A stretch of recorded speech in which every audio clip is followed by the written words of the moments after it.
Hi, YouTube. It's me, Kareem Zamir. It's them, Seekers of Galanti. It's this, Second Wake, episode 81. I think I've preemptively named, if you were live on Twitch right now, which you're not, because we are now on YouTube as well, but we're also still on Twitch. Woo! We're in the future and the past and the present all at once. That's right. I am a Time Lord, but I just use regular waiting abilities instead of a phone booth because I am cheap, and sonic screwdrivers are trillions upon billions of dollars, and they trade in Stardust. Small PSA, if you haven't watched Doctor Who, that's fine. Go watch Sandman instead. It's way better. Oh, shooting for the throat. Thank you so much. Hi. It is episode 81. I've got to preemptively name this Ramifications because I find it very funny to both use a word that has meaning for what is probably lying ahead, as well as the name and nomenclature of a signature character in the campaign. So this episode is going to be titled Ramifications, and if I title it anything else on YouTube, and you catch me on it, then good for you, Charlie Brown, or Clancy Brown. What was the investigator's name? I don't know. Joe Diamond. That's the one from Arkham. Never played Joe Diamond. Nancy Drew. Is it Nancy Drew? It was Nancy Drew, right? And the Hardy Boys, right? The Hardly Boys. They got raging clues all the time, right? Another thing? Yeah, it's from South Park, right? Yeah. Raging something. I got to do, what's the other one? And another thing. You got to do Columbo. He's kind of an investigator in a weird way, or like he's a detective, right? Cop, really, not really a cop. Private eye. A dick. Anyway, sorry. Full ADHD tonight, folks. Bear with us as we go. So, let's jump right into it, because I can do all that stuff. When we last left Dungeons and Dragons, when we last left our heroes, which of course is Matt Colville, MCDM, will tell you is when we start Dungeons and Dragons, the party had arrived finally within the Sunken Gardens, and the city nestled within the Sunken Gardens known as Thule. After meeting with some of the guards of the front gates, they were informed of a number of curious things within Thule, more public policy and, kind of mind your P's and Q's type stuff. With that being said, they were advised to head to a certain inn, and then later met with a rather curious tabaxi individual who advised them to a different location that they might, rather enjoy instead. Upon going to this location, they met with a representative of the Ram within Ravon, a agent of their tiefling-like ways, a satyr known as Maeve, and she spoke to them rather directly, speaking about a number of things and dealings that were soon to come within the lands of Ravon, the whispered words of uprising and rebellion against the capital city of Silverhearth. Jeez, good lord, it would be good if I knew my own capital cities, right? Let me just memorize that. Take a shot. Just good stuff today. Speaking of rebellion, and of course, beseeching out the Seekers of Galanti to assist them in any way possible, primarily with potential regicide, but mostly just overthrowing the powers that be and assisting in any way that they are able, or rather lending their godly-like strength to the cause of the Ram and the people of the free folk and giants that still roam in the underground reaches of Ravon, waiting and biding their time until a day of which the rebellion will strike like fresh iron in a forge. The group calmly, and I believe Celeste of all people, came to a very insightful moment, requesting more time. The one thing that Bilbo Baggins, of course, always needed was time, as he was solving riddles in the dark. Yeah, that's right. I'm making Hobbit references. We watched Lord of the Rings the other night in the stream, and if you would like to ever watch movies with us, consider joining our Discord. The link's down below in the YouTube comment section, as well as here on twitch.tv/Kareem Zamir. That's right. I'm going to do that thing too, because you know what? Brian don't do it no more. Now he's very political. So we're moving on with our lives. Thanks so much. Yes. So, after requesting more time, the Seekers of Galanti, what do you need, Kobold Jones? You're raising your hand. I would like to make everybody watch Scary Movie 3, please. Scary Movie, you can put it on the list, and when it spins, it's on there. It's the only thing I've added. Oh, one of these days, your time will come. You gotta bide your time. The cool thing is that every time we watch a movie, the list gets shorter, and so eventually, it'll just be Scary Movie 3. And then Twilight just increases it further. Oh, goodness. Please don't add Twilight to it. It's whiskey. It's not Twilight. It's whiskey. Sorry, whiskey. Twilight. Didn't mean to call you out. Whiskey Whiskey's the monster. Oh, makes whiskey. Yeah, the list infinitely longer. whiskey. With Whiskey like do be adding stuff. with like Mario, the original movie. I mean, you know, heats of power. All right. Anyway, sorry. I'm adding Twilight now. Oh, why are you like this? Who hurt you, Morgan? It's the world's greatest love story. What do you mean? No, it's not. Beautiful love story. Oh my god. You know what? You know what's a better love story than Twilight? The Ants movie. Okay? And the Ants movie is nonsensical. Any hoozle. Y'all are a bunch of monsters. Every single one of you out there, and these players, all monsters. Every stinking one of you. And we love you for it. Yeah, none of us are humans. Yeah, that's also true. No one's a human here. Thank God for that. Thank the Weavers. So yes, after I think my cup is leaking. That's a damn shame. So after requesting more time, the Seekers were provided a safe place to stay. They gained a number of experience points for resting in a safe location, primarily from their encounter with the Harpy and completing a number of side quests as well.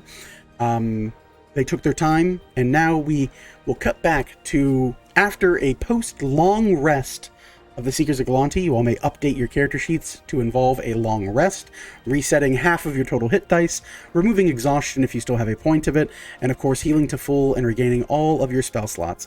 If you have a special thing going on, please make sure you do that special thing, and if you know what it is, then good for you, and if it happens, then you know what to do. That is as cryptic as I can say that about, but someone is a ticking time bomb of death and despair and hatred. I can't wait to see it boom.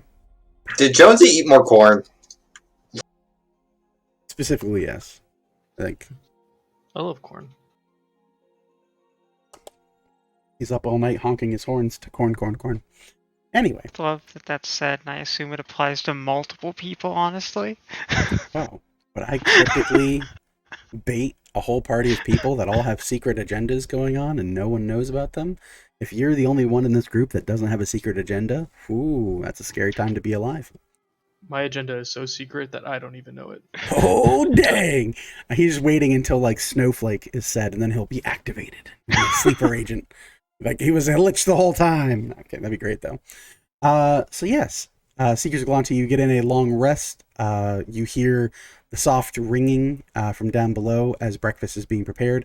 Much of the food is instead brought to your rooms as ready-made meals. That way you don't have to be within the public eye or within the safety of the hired help of Maeve down below. And of course you know that this satyr and representative of the Ram is eagerly awaiting your response as to how to consider their current offer from the Ram.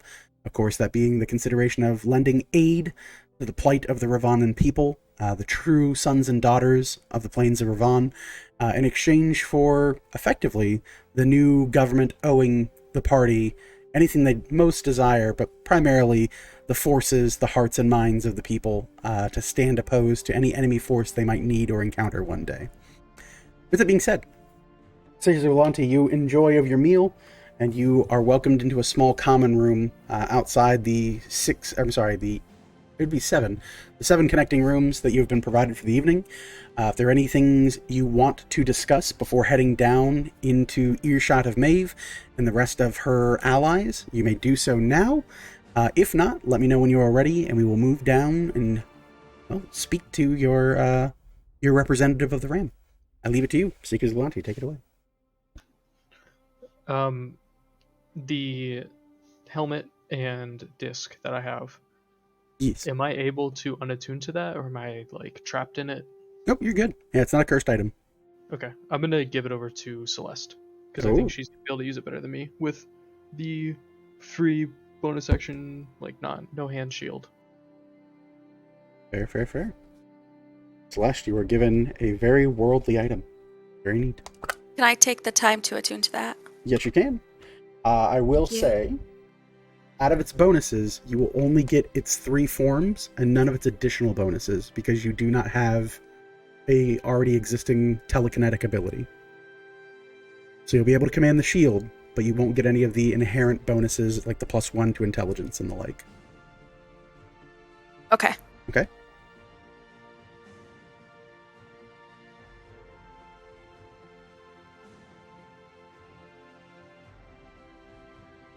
Bum, bum, bum. Anything else for housekeeping stuff for folks?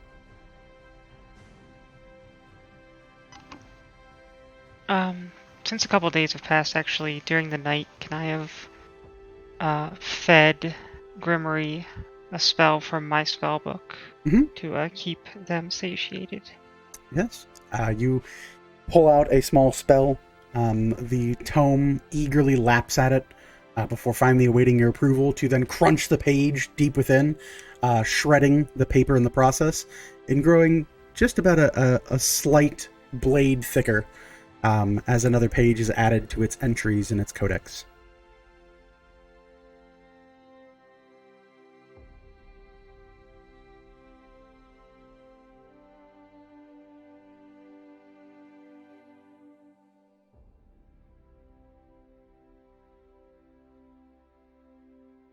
If there's anything you guys want to discuss, now would be the time. Okay, so...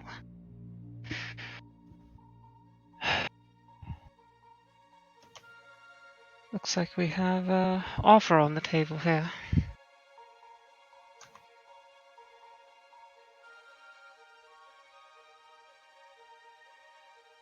Certainly. Are we leaning any sort of which way as a group or anything like that?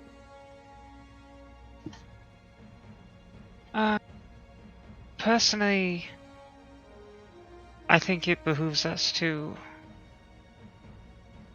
do this, to take this offer, to align ourselves with the Ram.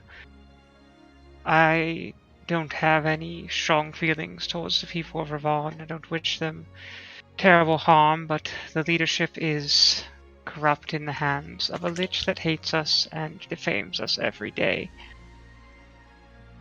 And that is a problem that we need to deal with eventually. And taking away his toys, as it was so eloquently put last night, would be rather wise. And the added boon of these forces helping us when we need to face Ardnum, not something to sneeze at either.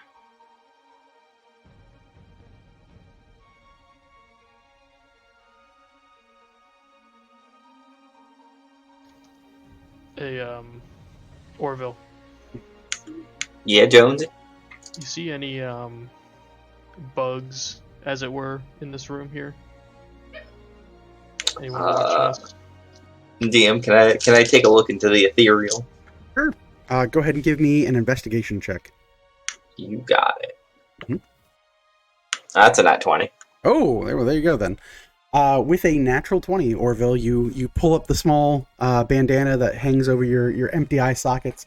The bright eldritch flames of your bestowed clerical gift ignite, and you look across the room, peering into the pale ether of the ethereal.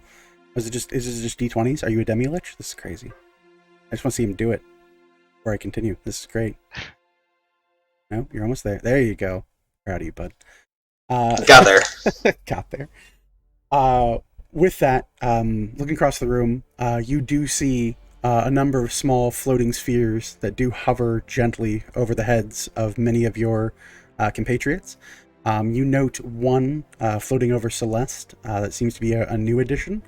And more curiously, with a natural 20, you look and you note that the wooden boards that make up this inn have an otherworldly life force that seems to run through them, interconnectedly so, as if this structure is built, or rather is, a living creature of some renown or strength.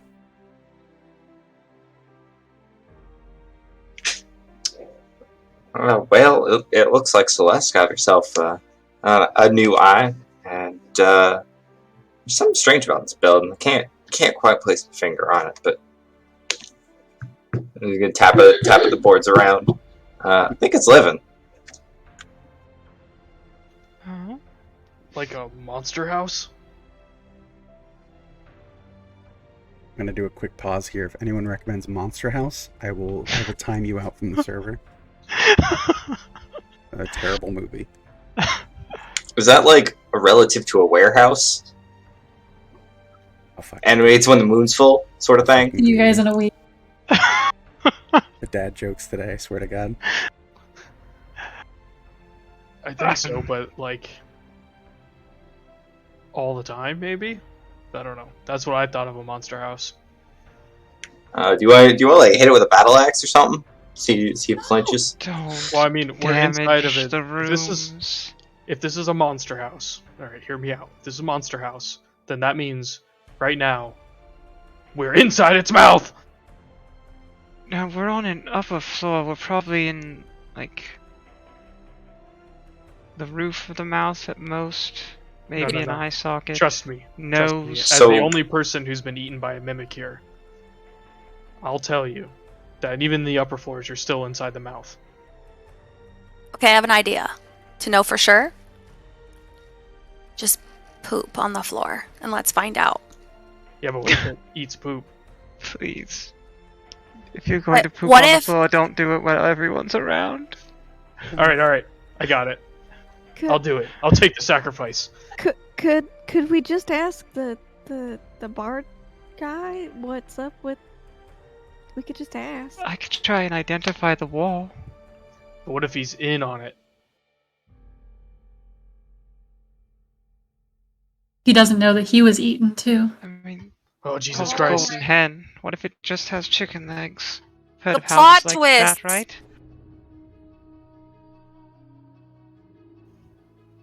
All right, I'm freaked out. I can't sleep. DM, am I able? Is Orville able to identify an adjoining wall between the common room and one of the bedrooms as part of this thing? I sorry. The level of detail for just running around in a circle is baffling. If the walls you were talking about are connected to this building, they are one and the same. Okay. All right. As far as spiritual energy. Orville is seeing the wall from like the bedroom he slept in that connects to this common room as part of this thing. Yes. All right, sick. I'm gonna have Orville turn his hat backwards, drink some Monster, put on some Limp Biscuit, and try and punch through the wall. Okay, where did we get a hat? Secondly, where did we get a monster can? What is monster following that? And then, yeah, you can break shit. Roll to break shit. Okay, roll the break shit. I would like to go ahead and fiat through my backstory that it matches my birth name, Uh-huh. and so I have all those things to give to Orville, even in this world. I hit. This is how rocks fall. Yep. Problem is I have to kill Or- the house to kill you guys right now. That's Or that's the houses hard that part. weren't actually alive are now monster houses and eat us. Suddenly, everything's a mimic. It's another nat 20. Let's go. That's awful. So, you focus in, pull your fist back, center yourself, and deliver a critical strike against the wall. You hear the wood crack, splinter, break, and explode out into various different pieces. Right? In doing so, you see fragments of the wall fall away and crack, kind of haphazardly. You all hear, slowly, the creaking and breaking of wood echoing out. The warning given to you when you first entered the village, echoing through your mind, Orville, to cause no trouble or harm and deal no damage, to not attack or be hostile within the bounds of the city. You watch as the wall splinters, breaks, and you all can hear screaming from Orville. Orville, I need you to make me 4 dexterity saving throws.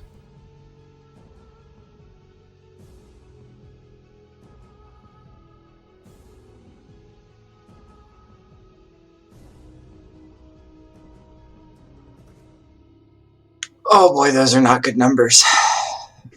So we got an 11, 12, a 13, and a 17. 17's good.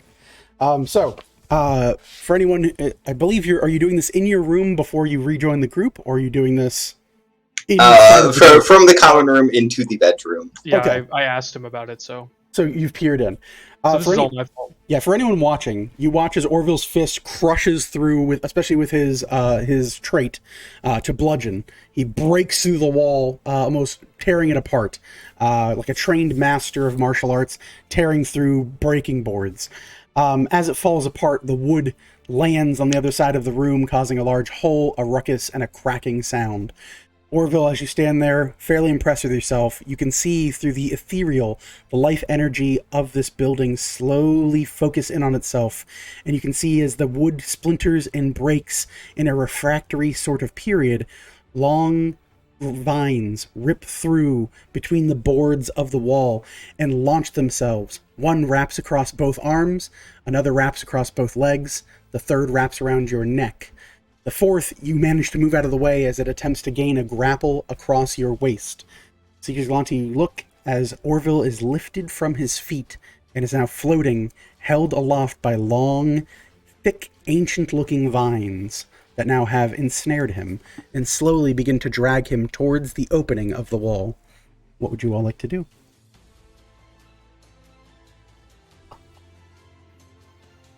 Can I grab him and, I don't know, try to, like, pull him free? Sure, go right ahead. You rush into the room and you attempt to yank him free. Go ahead and give me an athletics check. It is opposed versus this thing, whatever it may be.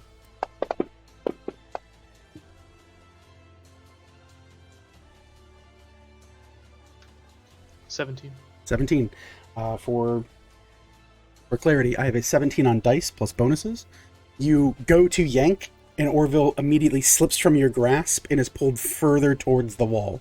Precious little time until he is brought to the hole that he himself created. I would like to try and cast life transference towards the wall. Okay.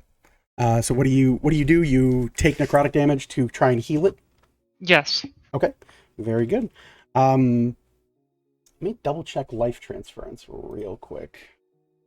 It is another creature, but I don't know what this is. Mm-hmm.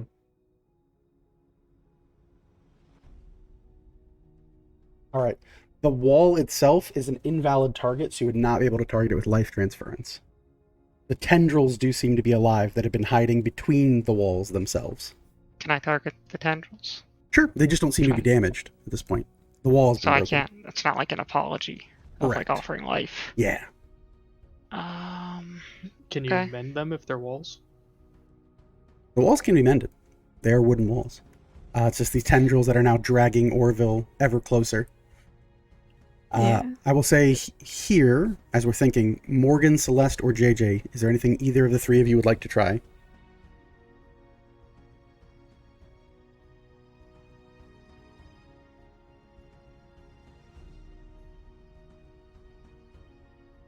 I'm just gonna say, excuse me, he didn't mean it. I'm sorry. We're sorry, we won't do it again. Sorry, could you just put him down, please? Orville apologized. He didn't mean it. I'm sorry. We can fix the damage. Slowly being even further dragged towards the wall. Okay, JJ. bye, Orville. I'm sorry.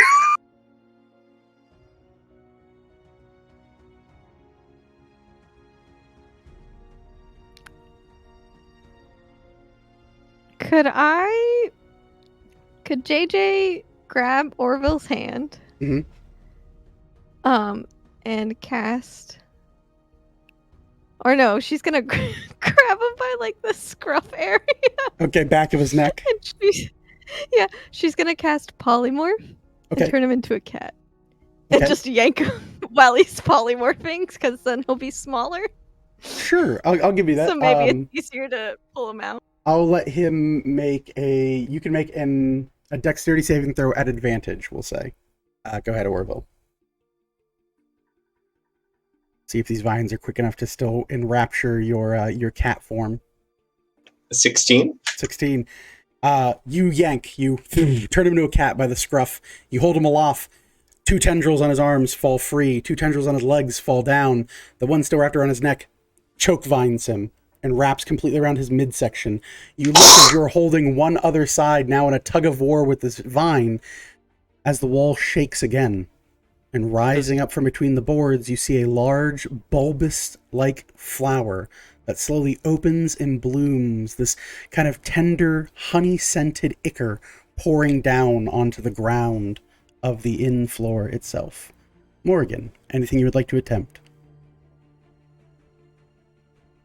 Morgan sits there and goes, Yo, that's fucked up though. He's like, oh shit. uh, I don't. JJ? I don't want to take away from it, but does he get the +3 from Celeste having come up and trying to help? That is a question. Well, Celeste talked to it. She didn't walk up and try to help. I mean, it's a room. How big is the room?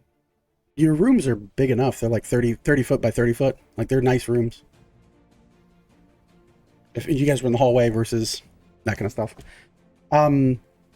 Cat Orville slowly gets dragged further and further towards this flower.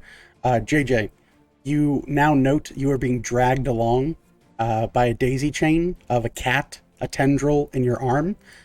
Do you want to let Orville go, or are you going to go with Orville?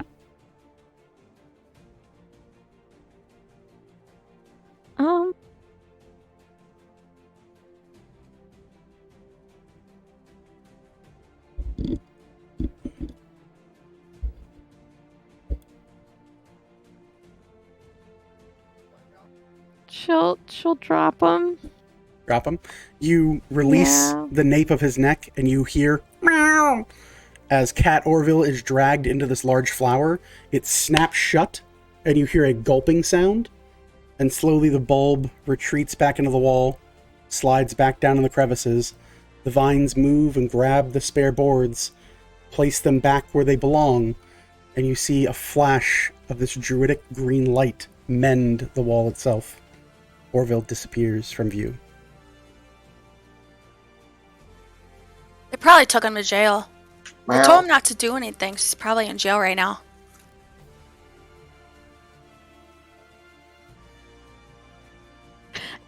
Actually, question. Is he technically a shape changer now? I don't think polymorph gives you the shape changer feat or the Sure. trait. Well, he is No, but from... it has no effect if Oh, if he's a he's shape changer, then yeah. that is probably fair because he can, if he chooses, he can always shape change into Cobalt Jones, and I believe they got that from the Feywild. So yeah, that would be fair. Yep. Okay, so he never turned into a cat. Well, that is I just grabbed him by the thematically sad scruff. then. I Sure. grabbed him by the scruff and just yanked him. So he gets a dragged into the goblin. wall. So there wasn't time to do a second thing, only the one thing each. Only the one thing each. You get about a round before this thing gets its turn, and it does one specific thing. I should have gone with the other option. Okay, that just happened. I'm gonna go downstairs and ask where people who get eaten by plants that break walls go. To jail. Yeah, that would be a good result. I'm worried about digestion by giant plants. Anyways, let's go downstairs and talk about where plants take people. Indeed. You all muster up your goods, your equipment, and the like, and you begin to make way back down onto the opening floor. Many familiar faces that previously posed as citizens now stand around the various parts of the room, knowing that they are on watch to protect you while within the confines of this inn. As you all return down, you note Bartholomew and Charles have already arrived downstairs. They're currently splitting what looks to be broccoli and cheddar cheese soup and a large roll. Charles has a lot of cheddar all over their face already, and Bartholomew is sat across from Maeve. Like, yes, I don't know. I'm personally very anti-war.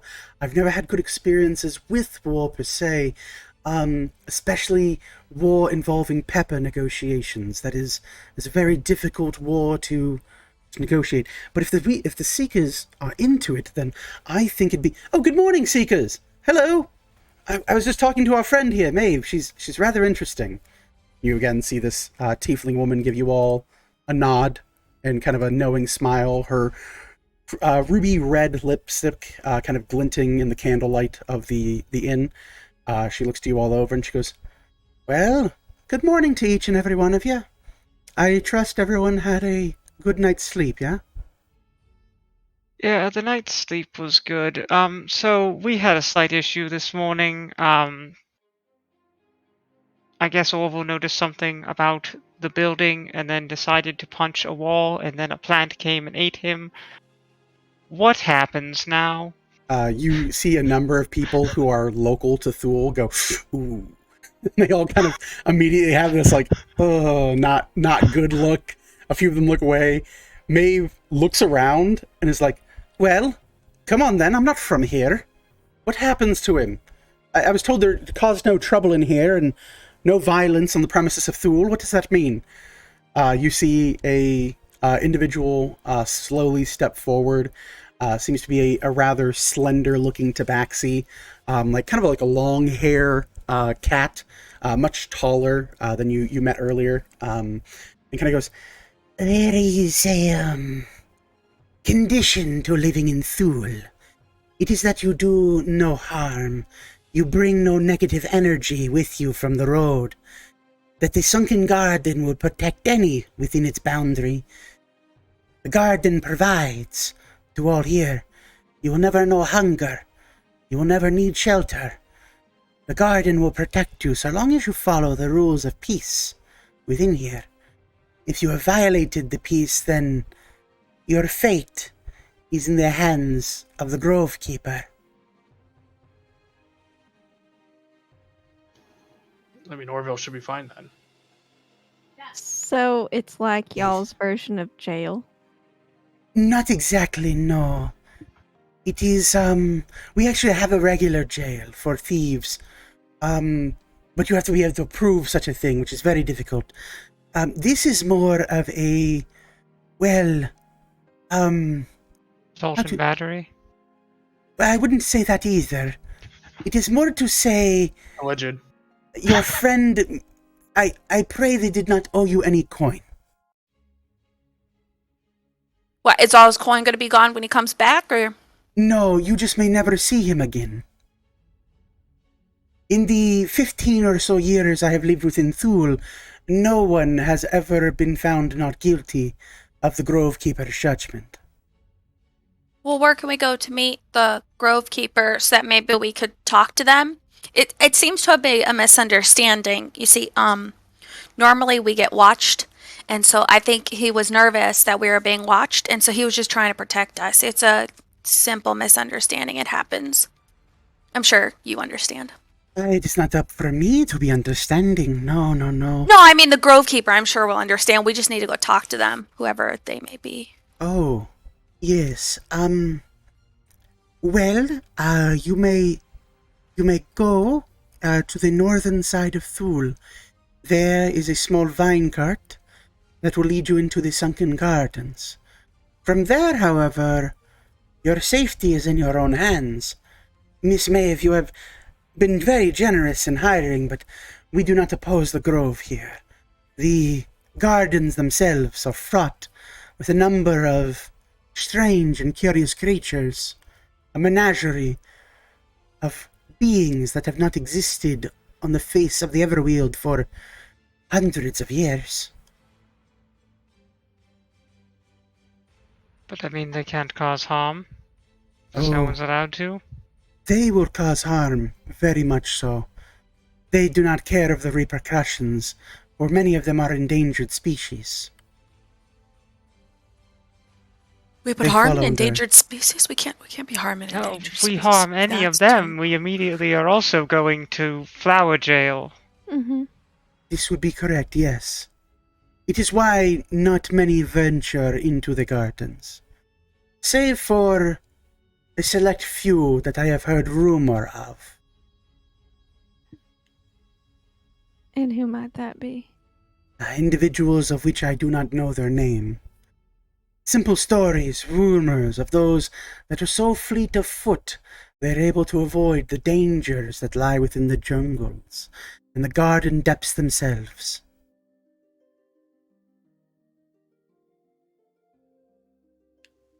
So gotta be quick. You must be like the wind itself, lost on it and leaving no trace. That's okay. I thank you for your time. I know somebody who deals in knowledge. Very good then. Sorry I could not be more help. No, you were plenty of help. Thank you. Very good. Thank you, sir. I see Maeve look you all over and go, well, I've waited already quite a bit for your answer. I was not expecting rampant stupidity so early in the morning, but I do suppose there is a bit of truth to the stinker rumor that has been making its grounds around. I suppose you would want to retrieve your friend before offering your decision.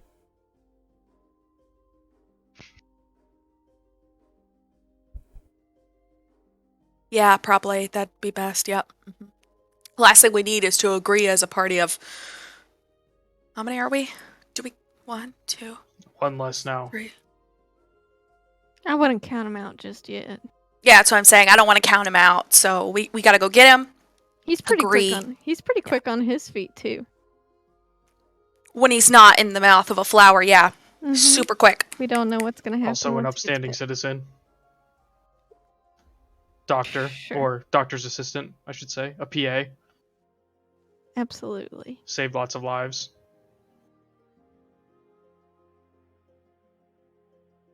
While I do think we need to go retrieve our friend, I think we were pretty set on our idea of what was happening, but maybe it's good we grab him first.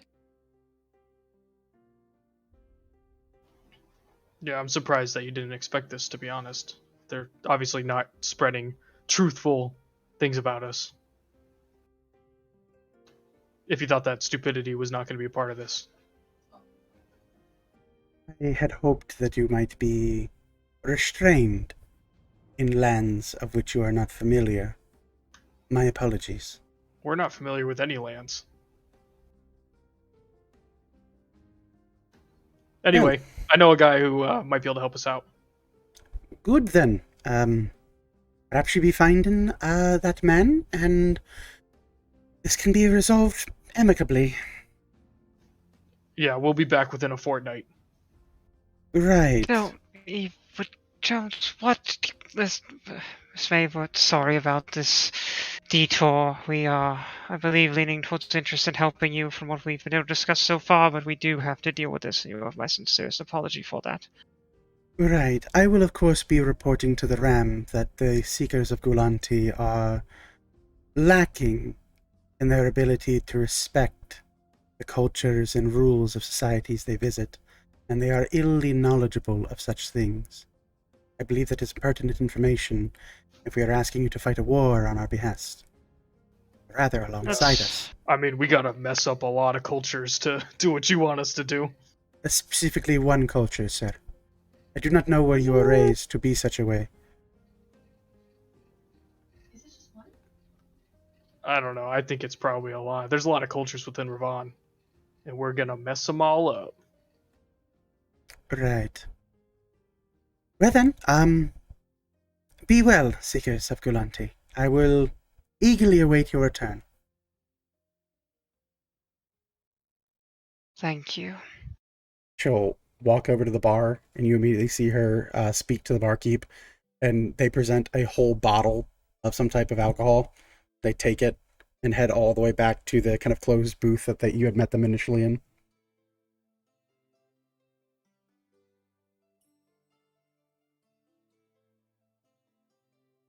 So. Let's go talk to Greta.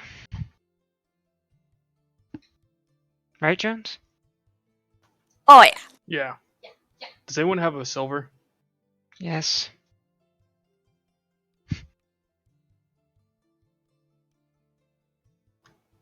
Okay, so I guess we'll go outside and present our silver. All right. What do we have? I think there's a magical word we have to say when we throw this silver up into the air. Just then toss the silver. I summon ye, Grado. I'll throw it up. You take this over and say that and toss it in the air. Yeah. Okay. It's just fucking... Oh, Lord have mercy on my soul. Let's see here. All right, there we go, and there we go. So, you toss the silver up into the air. You watch as the fog twists and swirls, the silver flipping end on end up into the open air as it begins to fall down, and you can almost reach out to catch it. A black paw apparates from the smoke and catches it in their mitt. The silver dances between their leathered gloves. You see Grado before you. Goes, welcome, the Seekers of Igulanti. So quickly did you need Gredo services? Not We that made a I- boo boo. You made a boo-boo. Yeah. Our friend got eaten by some vine plant thing because he punched a wall. Ah, hostility within Thule. Not your best moment, Seekers of Golanti. To be fair, it was his. It was his. We didn't punch the wall. He did. But Hmm. we want to save him because he doesn't deserve to go out like this. What he may or may not deserve is completely under the jurisdiction of the Keeper themselves. That's fair. All right, but so do you have any idea of how we can break him out or get him back, or at least uh, have like diplomacy on his behalf? Well, there are a number of ways of which you could arrive within the court of the Keeper. Primarily, you could, of course, get captured yourselves for doing a number of, well, frowned upon things. I would allow you Punch a to, wall? of course. Well, you could slap me, that way you're not responsible for endangering the life of the plant. Or slap each other, honestly. That would also work. It's a minor offense, but there would be ramifications, both dire and serious, to such a thing. The other option would be to... I apologize. Please speak, sir. No, sorry. I was just saying I'm surprised we haven't done that yet. Oh, I'm shocked to think you would think of this. But very well. If that is your choice, you may do so. My other recommendation to you, dear sir, is of course seeking out a formal guide. There are a number of particular individuals that make Thule their home. These individuals are adept at guiding through the sunken gardens and avoiding many of the dangers there to arrive at the court of the garden keepers. And where can we find one of these guides? You do not. How do we make one find us? Ah, now you are asking the right question. The way to do such a thing is very simple. But such secrets are not mine to disclose, at least not for free. A paltry sum, 5,000 gold coins, and I will tell you the way to hire such a shepherd. Can't you just take us? I cannot. My feet are too heavy, and I prefer to wear boots these days. A I very... can carry you. Oh, then we would both be captured at the same time, or worse, eaten by a denizen that is to be protected under the Keeper. Can you at least tell us how much it would cost once we hire the person? That way we can make sure that we have enough gold with the knowledge to then hire them. The last time that I was made aware of a dealing with one of these individuals to be guided in such a way, the cost was rather affordable, considering the service. 100,000 gold pieces, I believe, was the final total. A tour of the gardens, as they say. I have heard they are amicable to trade, however, so the value is negotiable. And how much does it cost to hire a mercenary in this town? Well, it depends on the mercenary. Skill level, time, allotment. A level 8, almost 9, singularly classed individual to be played by another character. That is awfully suspicious. A person who would be at the fighting strength of what? One of the weavers? Or no, you mean you seekers. Yeah. Oh, sorry, classing. It's a noble classed individual would be very powerful, I'm sure, in their own way, diplomatically. A very curious way of speaking. Someone, if you were to find a Weaver's Chosen, your option would best be served to you into the west. There is a city known as Deerwood that houses a number of aspirant Weaver's Chosen, who would likely be more than happy to journey with you. to save your friend.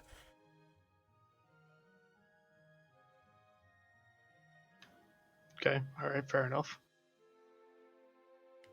How quickly does or do they render judgment over there?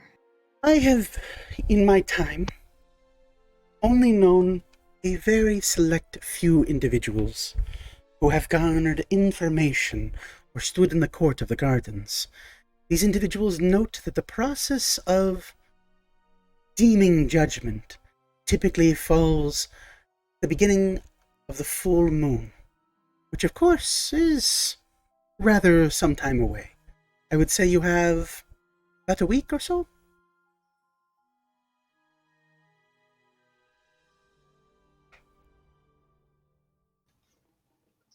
Can I tell if this guy has any class levels? Yes, by your ability, right? Yeah. Yes. You note that Grado has 11 levels in Rogue. Okay. It doesn't actually let me know the class, I don't think, but I That's fine. would have gathered that anyway. Yeah, Yeah, so that's fine. levels.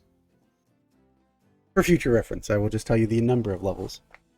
Yeah, only if it's fighter, I Mhm. can know that it's fighter. Fair. Well, it sounds like, one, we can't afford it. And two, we should probably start going there, because if we only have a week to find him. Mm. What's the plan when we start running into things that, if we harm, are incredibly grievous offenses? We ask nicely for them not to. This will not work. I will just speak to this freely. We offer them food, other food. Oh, the creatures of the gardens are, well, rather ravenous, to say the least. Okay? We just send in Morgan. Just Morgan. Ju- She could go in there, sneak in, sneak out, super quick and stealth like. Yeah, that's a good idea. Grado will look to Morgan and go, I pray for your swift return. The faith of your people is unprecedented. I'm gonna go ahead and look Morgan and him up and down Mhm. and use a little bit of meta knowledge here and be like, I think he might be swifter on his feet than her, and he said that he doesn't want to do it. Oh, it is not that I do not want to do it. It is that I do not think I could do it. I personally am not the sort of individual that would, do well in such a situation. What kind of individual would? Oh, one who leaves no trace. One that can move as swiftly as the wind.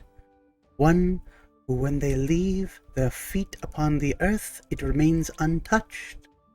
And those who are but a whisper cross the winds themselves. The person you need has a very particular set of skills. You are more than welcome to emulate such a task. I cannot guarantee your safety. Alright, Would so you... here's the thing, guys. I know people like this. Back in Nam, we used to call them the Navy SEALs. Why? Basically, they're rangers, and they're really good at sneaking around, and no one can tell. But all the guys I know died. I am so sorry for your losses. Yeah, it happens. It should not happen if they are very good at what they do. Hey man, war's a bitch. Apparently so.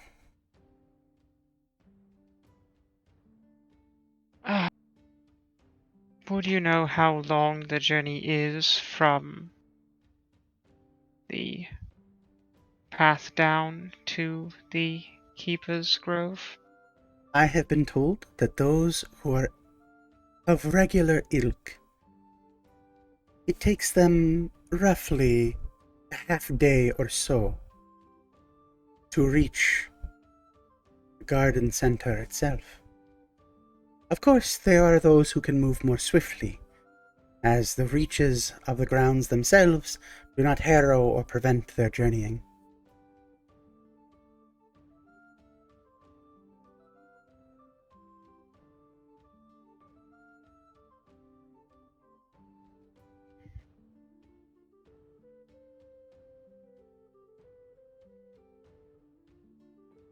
Bartholomew could fly one person through to represent Orville.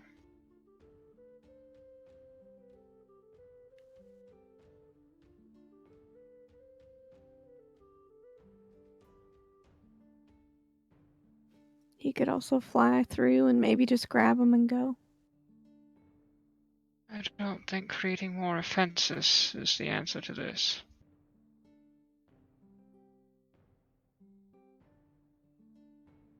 If it is, we would be very wise to be quite fleet of foot out of town if we're going to cause more trouble, and I'm not interested in doing that here.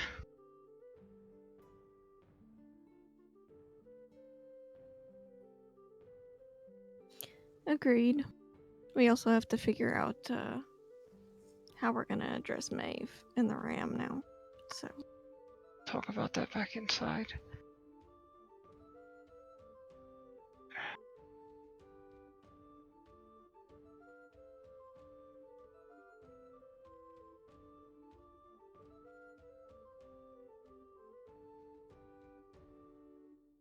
Speak.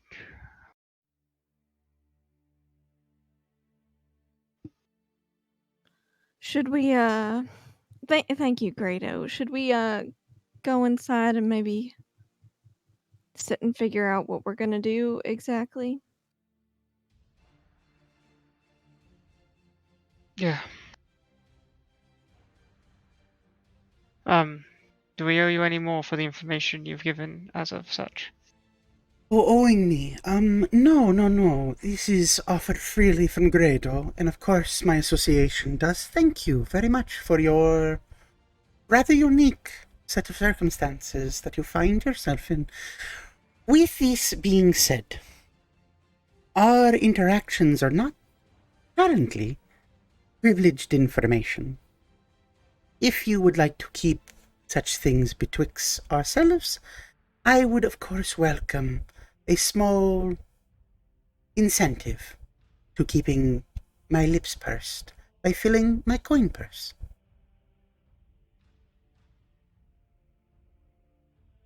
How much would that be? Oh, well, of course, I will leave it to the generosity of the Seekers of Gulanti.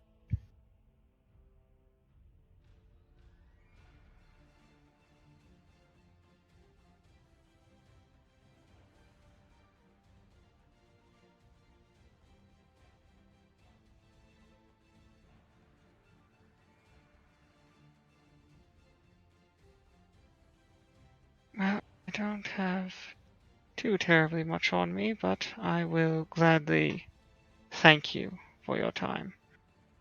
Of course. Oregon I will pay will- it. I just don't know how much it would be. Oh, I'm gonna give him 500 gold. Homie, I have so much money on me right now, it's bonkers. Please let me pay him 500 gold. I mean, you can add on whatever else you want to equal an amount to hopefully have him be amicable, but I don't mind. There's money With- back at the casino. He said it's 100,000 gold to get Orville. That's what Did I the miss that? ranger or druid or whatever, the tracker. Would cost us, and it's 5,000 for the name of said tracker. See, It is a finder's fee of sorts.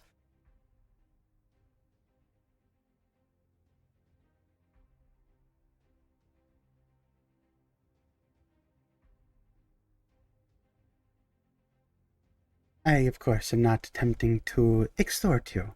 It is merely business. These individuals, of course, do not want to be bothered, unless it is by a serious considerer of things.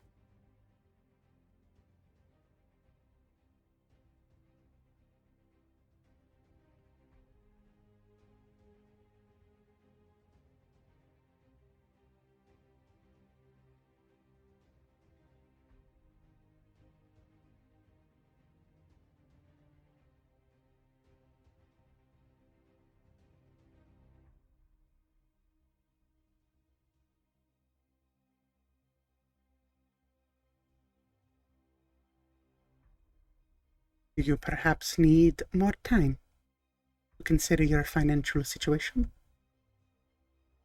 It looks like we have some things to discuss, so this is just a thank you for your time, and we'll have purse your lips maybe, and I will hand over the 500 gold.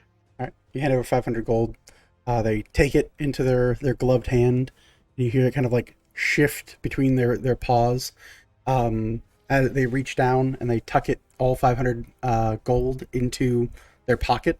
And their pocket doesn't seem to bulge at the amount. They look to you. They tap their cap to you, and slowly you watch as their form begin to fade away into mist and slowly break apart into nothingness. You all are left in the street, alone.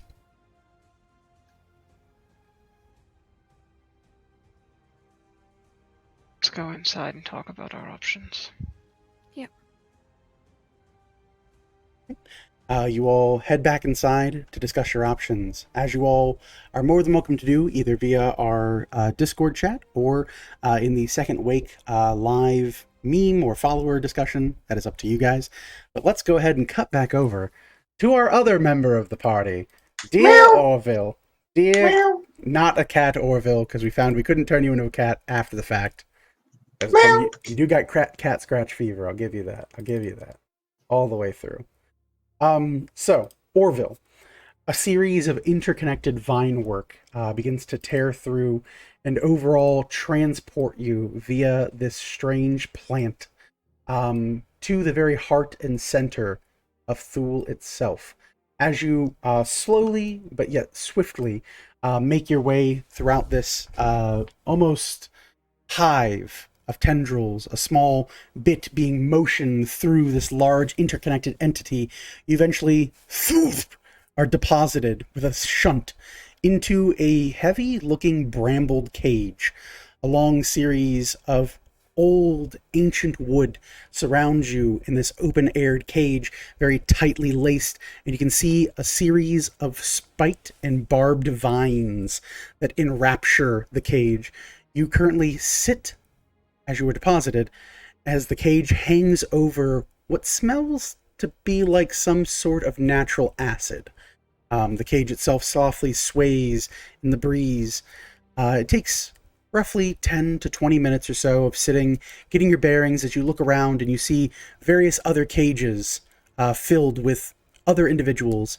As you arrive, you can see that many of them are sitting, content, waiting for judgment to be passed upon them at the coming of the full moon. Not that you would know, but very much so you have suspicion on that. Eventually, after roughly about 20-25 minutes of the conversation the Seekers are having elsewhere, an individual slowly walks across and into view. You see a very tanned-looking individual, their skin as dark as oak is. Their demeanor is dressed in bright green finery that softly glows with an ethereal fey light, and they hold a number of runic sigils that have been carved into their flesh that illuminates their features. This individual looks over to you and beckons you and goes, "You there? Yes, you. Your name, please." You see this individual. Transform and flip it. My name is Orville J. Lee Judd III. And with whom am I speaking? Orville J. Lee Judd III. Very good, thank you. You speak, of course, with a representative of the Grove itself. You may call me Artemi. Artemi. Well, it's a pleasure to meet you, sir. Oh, yes. And a pleasure to meet you as well. If only it could be on more respectable circumstances, sir. I suppose that would be the case, yeah. You currently are listed as striking a building, a shelter that was provided to the people of Thule, causing property damage and scaring the local sentients. Do you have an declaration that you might share to make your case? Well, the people that I roll with, the Seekers of Gulanti, some of them have floating orbs above them that kind of keep tabs on them. There's also a little invisible fellow that follows us around from time to time. And with my ability to see into the ethereal, the walls was kind of glowing the same. And where we was at, we were told we were not being observed, as it were. And I sought to gain some insight into that. And I thought striking the wall might be the best way to gather that insight. Clearly, I was wrong. And I suppose that's what landed me here. Yes, a foolish endeavor to do so. Your friends have led you astray, good sir, and for that reason you will now stand trial to be, well, reformed and broken anew, to be taught a lesson, or to be compensated for your disruption of life energy, so sparingly given from the great tree of the grove. Your friends should have been warned at the gates. Were you not informed of our customs here in Thule? I didn't think that such extended to walls of buildings, but clearly I was mistaken.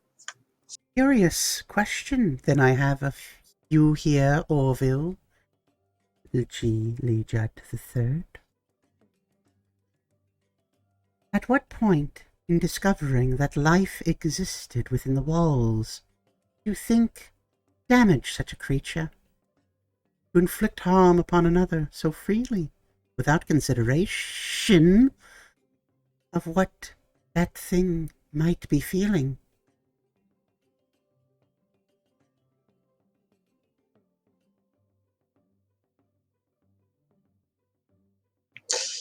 You know, I don't rightly know. Um, I I kind of just saw the walls as being something that they weren't, and opening them up seemed to be the quickest course to gain an understanding. I didn't really think that it was living and that it might feel something. I wanted to know more. You sought to know more by right of violence. A rather curious endeavor to do so. A shame that such barbaric nature has found its way to Thule. By where do you hail, Mr. Orville? You could say I hail from Deerwood. Deerwood. And they do not teach manners in Deerwood, or respect for the natural order? There is a curiosity that must be sated here. Well, I suppose they do. And yet you were absent of this lesson? I suppose so, yes. Thank you. We will take this into consideration when it comes time to pass your judgment. You are not from here, a foreigner. No attachments within Thule. Ideal in a number of senses. Tell me true, Orville. Your freedom, your life. Is it available to become something greater than yourself? Or do you still cling to it, knowing that you live it so recklessly? Well, my life's not truly my own. My spirit is bound to another, and I suppose that might make whatever you're asking a little bit more complicated there. Tied beyond the fates. A gift. Yes, their eyes begin to glow. You see?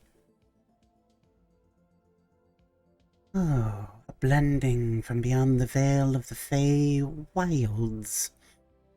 How interesting. Truly remarkable. I ask of you then, this individual, are they worth meeting again in your lifetime? I'd say so. Yeah, he's awesome. Oh. Then I will do my utmost to plead your case as your appointed defender against the righteous cause of the Groves. Is there anything you wish to further state before I file my initial report, Mr. Orville?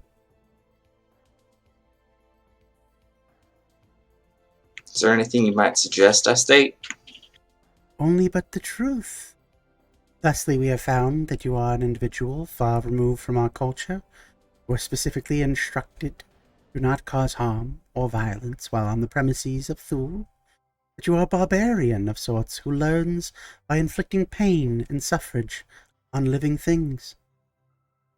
And you are rash to make decisions. This I see. Yet you are fey-touched, blessed or cursed in equal measure, and deep within the root of your being, there is something else, something that is of rather important interest to the great tree. I think I have something else to add, or we'll open up his pack and start rifling through it. You say I only inflict harm, but here, and he'll pull out the medical IOU from the lady's house. What is that there?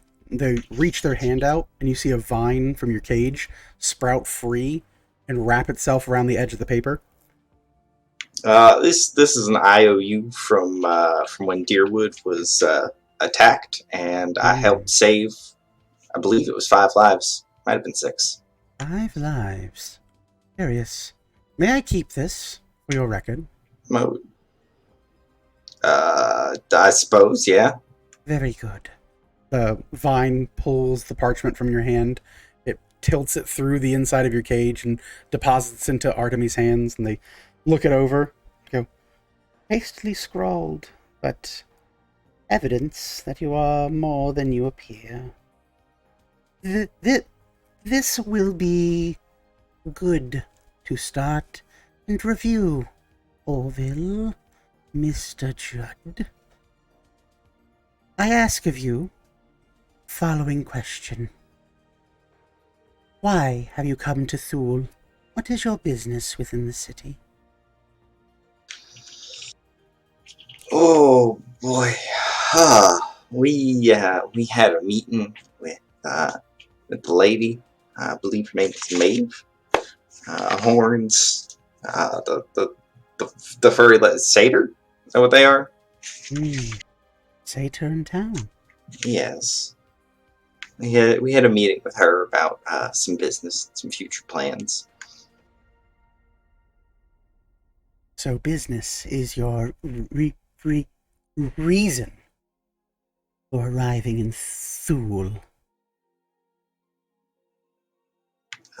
Yes, yeah, it seems so. Curious. Very curious. A businessman. Oh, me, a businessman? No, goodness, no. Then what is your profession, Mr. Judd? I am a seeker under the House Goulanti. A seeker. This term is not known to me.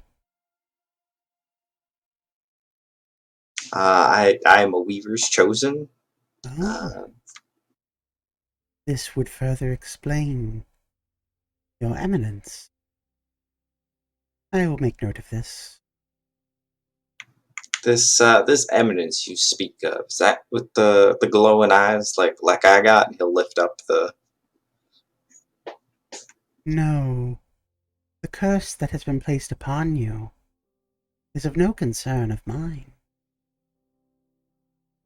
What I seek to review in each individual that arrives within the gardens, or crimes committed against the people of Thule and the gardens themselves, is a spark, fragment, a piece of the greater puzzle.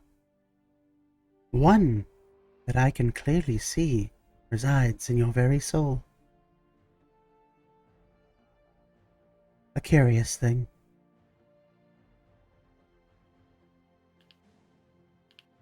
Wait, now you said my eyes was a curse? Inflicted upon you, no doubt, by a follower of a very dark cult.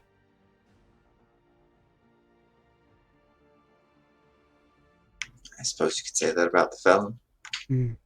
I suppose for some individuals, this could be considered a blessing or boon. But to the natural order of things, your empty sockets do justly reek of foul necromancy.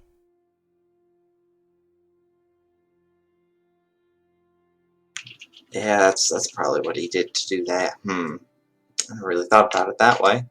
I thought it was just seen as, well, what I see. Lighting one's soul so that they may view the world through beyond but the energies of their own positive force of will. A truly bastardization of the natural order. You are not meant here beyond the veils, Mr. Judd.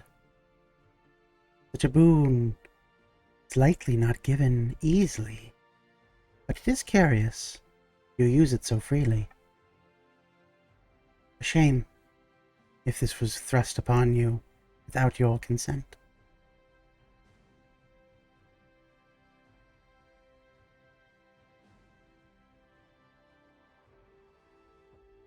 DM, what did Orville consent to that? I don't rightly remember. No. Okay. The individual, Gil, specifically thought that you were a pitiful creature that had a number of issues with your eyes, and so they took it upon themselves to, in their words, bless and cure you of this ailment. Yeah. Yeah, it's not one that I freely accepted, but I've done my best to make the most of it as it's been thrust upon me. Good for that, then. I mean, it's kind of what landed me here, so Entrapment. maybe not the best, but still mostly good. Let's call it mostly good. Mostly good, we shall say. Very well, then, Mr. Chad. Might you have any final statements before I file my report? I'm not the handiest carpenter, but I'd be more than happy to repair the damages caused. The damages have already been repaired in their physical form. It is now justice that must be answered for the damages to society that you have caused. The rules, as they are in place in Thule, must be enforced strictly and without mercy. Well, just hoping for some mercy, I suppose. Very good then, sir. I will do my utmost as your appointed defender to make your case, and perhaps we shall see you leave with but a small contribution. Be well, Mr. Judd. I will speak of you in 3 days. Thank you, Artemy. Be well yourself. I shall. In the grace of the garden, sir. The grace of the garden. You see them turn and walk away into deeper roots of that.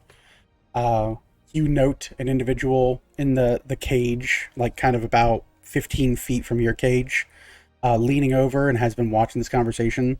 You look them over and they appear to be some sort of like hooded individual, but they're kind of like languishedly laying against the cage. You hear soft kind of guttural speak of this, and you hear, "A shame. Weaver's chosen, caught up in all this. Better get real comfy, kid. You're likely not going anywhere until we all go at the same time." in 3 days, right? Yeah, 3 days you'll get your judgment. You'll be asked upon a number of ungivable requests. Once you refuse, you're in the same lot as the rest of us. So how long have you been here for? Don't know. He looks up into the sky. He goes, not been a full moon yet. I assume a few days, maybe weeks. At the very least, they provide for you. They do seem to do that around these parts. Yeah, sure do. Good luck, kid. They kind of like lean back and kind of cuddle up to like the side of their uncomfortable cage. And Well, thank you for it.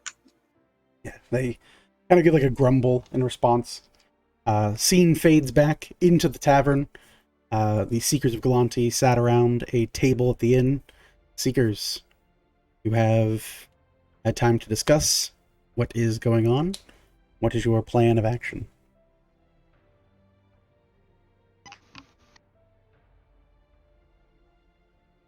So we've discussed a few. I think the one that I left off there was slapping each other and all going to jail and seeing how that ends. Well, I guess, I don't know, if you slap at the same time. That's also on the table, which I think any of the options that put us in more trouble I'm really not interested in. So what's everyone feeling? Bartholomew speaks up and goes, well, I am formally, I know it's a bit rough, but I am a diplomat. I could go and represent Mr. Orville and perhaps have a proper day in court, or ask for continuance, time served, maybe. We did mention sending you. You could likely fly in with someone else as well if you want to bring some support. Is there anyone very good at diplomacy? And also, if I brought someone else, if Orville is freed, I would have to find a way then to bring everyone back out. Ah, that's true. That's true. Yeah, Unless we can negotiate for travel, but I don't really know this system very well. I doubt that many of the prisoners end up coming back, so I guess they're probably just let out to walk through. So, yeah, I mean, if you'd be willing to go down there yourself to try and help him, that is an option. Yeah, but the assumption is that you would need to fly by yourself through the gardens. I have been mastering very slowly the wings that I have been gifted from my otherworldly support, and I think I should be able to do it rather well. And just a question: how long can you fly? I've not really tested it out, to tell you the truth. A while, I assume. Not quite sure. It was a half day's travel on foot. Flying would be much faster. Well, I mean, we also have to consider the fact that we don't fully understand the interpretation of the laws here, and who knows whether or not flying into the court would be perceived as some sort of a threat. I mean, If merely punching a wall causes you to get like potentially killed, then flying into a sacred area that you're not supposed to be in may be worse. Is all I'm saying.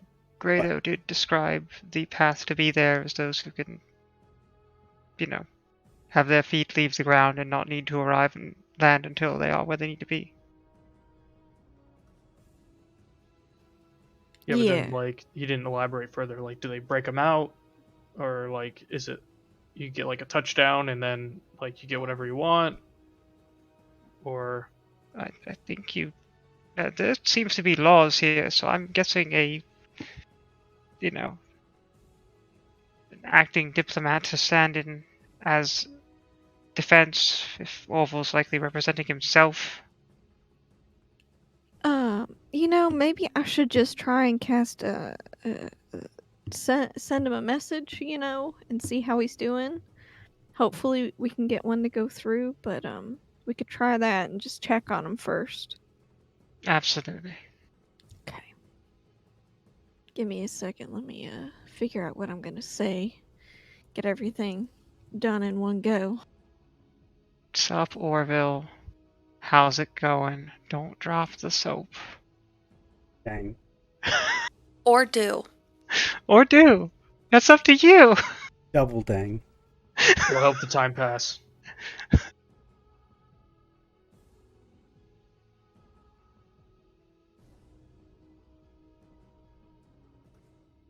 It'll help the time pass. What the fuck is wrong with you? That took a moment for that to stew with you. I just like. Dude, I Jeez live with this. Louise. If you ever want him to come and stay with you for a while, I'm cool with that. I don't. I'll pack his bags for you. I don't house sit on housebroken animals. I'm sorry. Wish I could. Certainly wish I could. Well, what about you then? He doesn't keep a stock of corn dogs anymore. True. This is bullshit.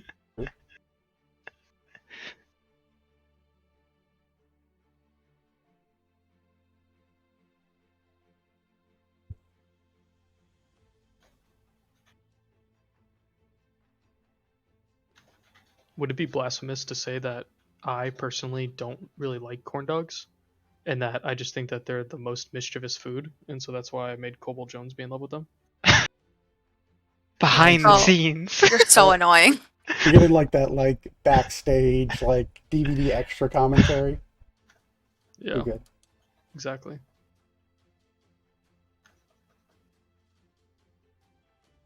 Okay, so just out of game real quick. I'm asking if he's okay. Does he need assistance? Is there anything else that y'all want to ask or anything in particular? I've got plenty of space. I mean, he's only going to have 25 words, so really the important thing is what information can he give us in return? Because technically we don't know anything right now. Maybe ask him if he's dead. Are you alive? You would feel that. You don't know. I always feel like I have the flu. How am I supposed to know if he's dead? Math checks out. Jones sneezes, checks to see if Orville's alive. I think first he checks to see if he shit his pants, and then he checks to see if Orville's alive. What pants?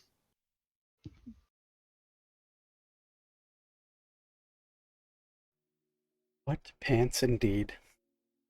So JJ, do you have your message? Yeah, this will have to. Right. So it's gonna be sending to Orville. Okay. Hey, are you okay? Do you need assistance? Can you tell us anything? You have 25 words. Be safe. Okay. So forward shirt. Yep. Okay. Orville. The whisper of JJ harmonizes in your ears. The sending is received. You may respond in turn, 25 words or less. Fingers on the clock. Fingers are the clock. Yeah, exactly. I'm currently running something in Word right here and using a word counter. The old cheat system. I see how it works. Organizing your thoughts, are you? Well, I'll tell you. Chris, whatever the fuck his name is, would tell you have to do it on the spot because it's 6. No, I'm kidding. I'm fine. Sage advice would say that. Go right ahead. Crawford! Crawford!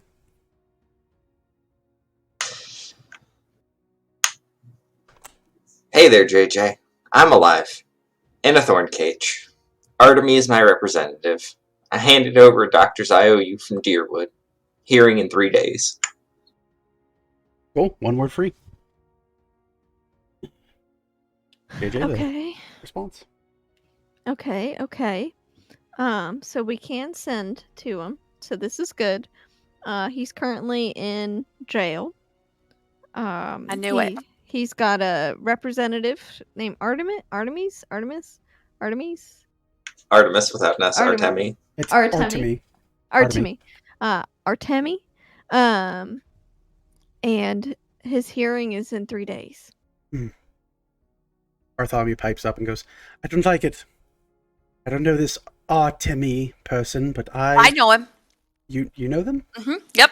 World-renowned lawyer. He's the best of the best. Oh. Oh, yeah.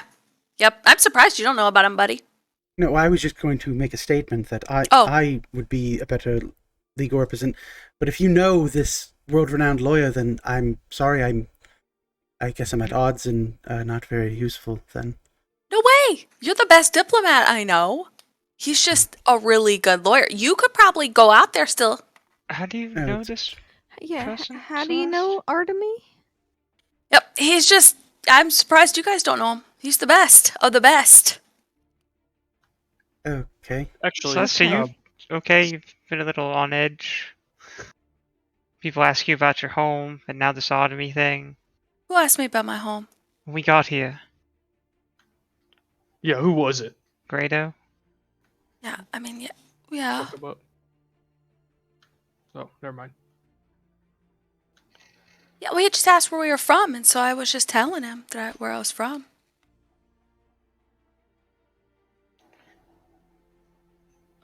This actually Okay. kind of makes me think of something. Buddy, how long ago did you complete your bar test? Because, you're, really old. Oh, that's So, a big fruit. I mean, I'm 40, and I'm, ancient. Well, 40 is ancient. I completed school in diplomats. I majored in diplomacy. I minored in scribe work. I graduated top of my class at the youthful age of 104. That is impressive. Yes, thank you. I was the apple of my father's eye for a time. I was in school until I was 150. Oh my goodness. 104. Oh my god. Yes, it's How old the are you fastest. now? I several hundred years. Is there a point to this, Mr. Jones? Several Yeah. hundred. I feel like laws change pretty frequently, and especially in non-elven lands. How applicable is your diplomacy knowledge from several hundred years ago to current day standards? And also, how does that apply to non-elven societies? Well, it's a plant basis. You know what, Mr. Jones? I fear you are right. I'm probably completely useless here. I'm sorry for Why are we suggesting. talking? Wait, why? Hold on, Bartholomew. Are you yeah. familiar with the rules and law of Thule? I'm not an expert to say on Thule culture or laws, but I would at the very least could probably do some research beforehand. There are a number of cultured societies that work off of the same ideals.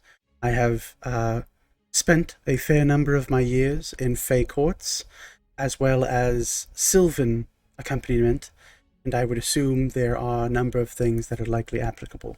But Mr. Jones is probably right. I'm probably beyond my depths. Jones is being a real drag on this one, I think. I think we have to consider all of our options, and your expertise here is certainly one that should be considered, and we should let Orville decide if he'd like you to come down and help represent him.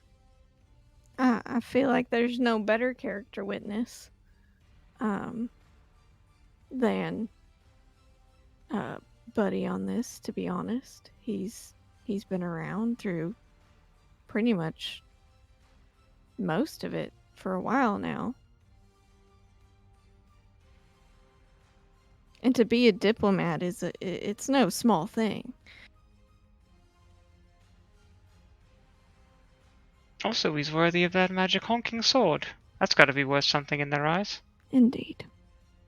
None of us could touch it.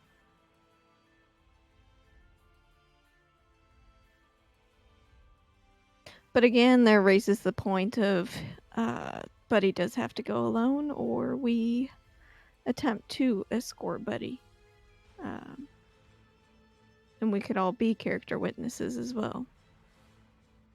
But are we really going to be able to travel through without getting into any altercations with whatever the creatures are down there? Exactly. I really don't want to be responsible for harming some ancient life that is probably the most grievous crime that could be done here. Mm-hmm.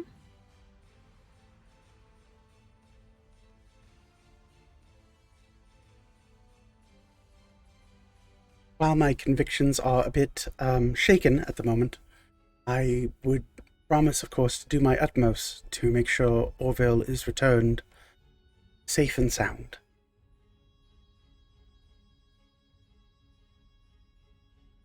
And you've got more sendings, right, JJ? We'll have to wait at least 3 days if Buddy can get him released. Certainly, I can send to Orville, if needed. We can. Well, I mean, I could ask him right now if he'd like Buddy to come down there and ask his defender. Okay. Unless. Is anyone feeling strongly we should try and handle this some other way? I feel Sounds like you guys got it all figured out. I mean, Do you have another idea? No, I think this is a good idea. alright. Morgan? How you feeling? I think we can send Buddy in. It gives us some eyes on the inside, honestly, but if he's confident enough. I think we also don't want to fuck this up because Orville did just get eaten by a wall, so There's a plant I that don't lived want- inside the wall. we do have other things to do, so we can't. I don't want to fuck this up for all of us and all of us get eaten by a plant in a wall. Or the floor, or the bar, or any of that stuff. So I'm cool with this, as long as it doesn't offend the rest of the town. But I fear we've done that already. But Can Yes. we get a group promise? No more harming anything while we're in Thule. I certainly promise that. Charles looks at Vel and goes, I make no promises. Charles, Atta- did you see atta what boy. happened to Orville? Law of the jungle. You will be eaten by the jungle. And I will eat the jungle in turn. Yeah! That will anger the jungle further. Well, I will be more anger then. Yeah! Yeah! I don't think the harvest I take god out a would wheel be of very cheese and hand happy. it to him. Like, immediately don't attack grabs it and anything. falls over. Starts eating the cheese. Don't attack anything while we're here. Yeah, Cheese. I don't think the harvest god will be very happy if you're harming plants. So keep that in mind. I also can make no promise, but I will do my best. I know, Jones. I know. Okay. I promise to not hurt things that aren't going to hurt us. Okay. Right. We'll all do our best then. If the wall tries to eat me, though, I'm gonna hit it. Yeah, So- I have a strat for hopefully if that For wall happens eating? again. No, something I wish I tried instead. And maybe Orville could have ran down then, but I didn't act fast enough. Are you gonna have Cobalt try to eat it first, or No, I was going to cast a It's like, I feel dimension like door you and could- get him 500 feet No. away from it, then tell him to run out of town. I just thought Cobalt could eat a door faster than it, or eat a wall faster than it eats you, but you know, could be wrong.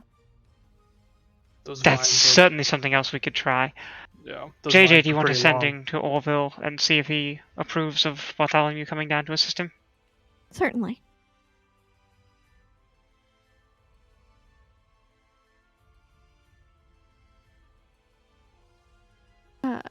Glad to hear she's going to cast sending to Orville again. Glad to hear that we can contact you. Do you want Bartholomew as a representative? Sending arrives in Orville's ear.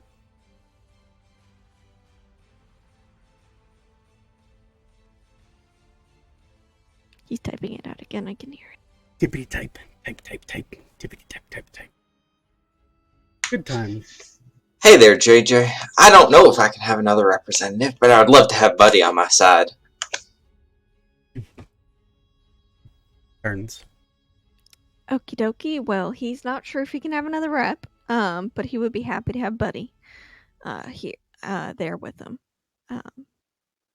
That would probably be something that he needs to ask about or something. Or we could maybe go to if there's a library or someone with more knowledge. I think there was like the center of town or something. Try asking Artemi. Find him in the first place. Well, we do have an individual who is of the city, and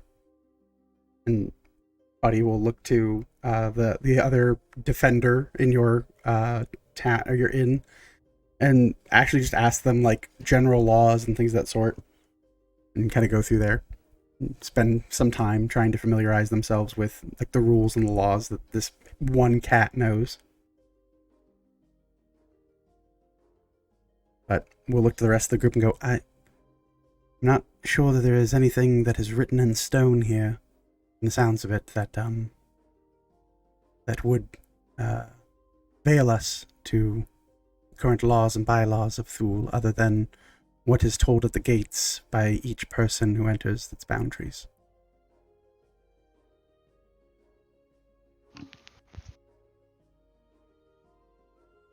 Was there anything else you'd like to do for prep time before leaving? I believe time is of the essence. Yes. I have some of my possessions on me that perhaps can be provided as a gift. If there is something we have that could be given as a gift, I know many courts do take favorably upon gift giving. Yeah, this is like some Fey bullshit going on here, right? I got this acorn, and I'll JJ, you have the pull it heart out. of that angel, right? Yeah, I have the heart did- of that. We did return to Yeah. individuals and destroyed a great necrotic evil upon the mountain. Yeah, we did do that. We returned to folks that were captive, and I do have the heart of the head of the harpies. Hmm. I took that. It's still beating and kind Oh. of strange.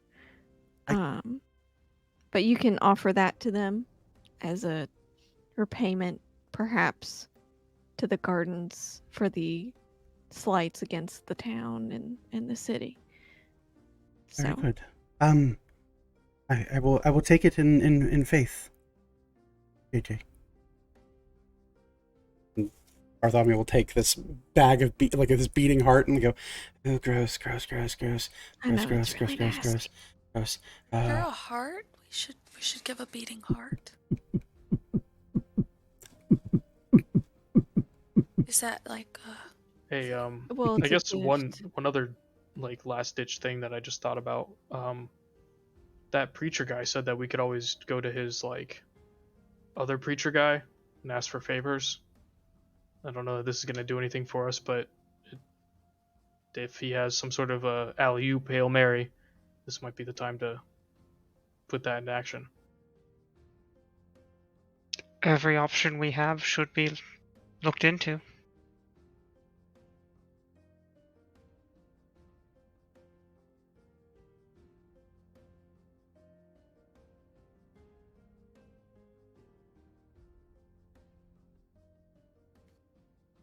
Probably a good idea. I like to think that 2% of my ideas are good. A marginal improvement from last year.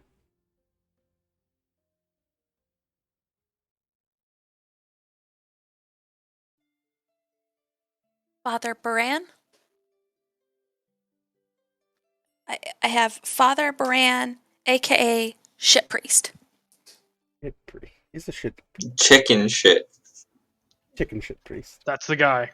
Shit priest. I remember that. I think that's what they called him in high school.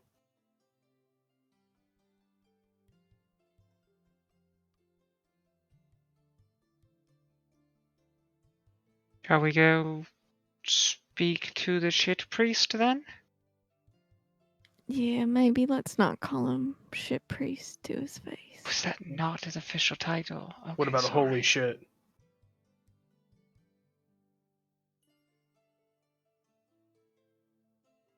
His Holiness the shit that we're going with.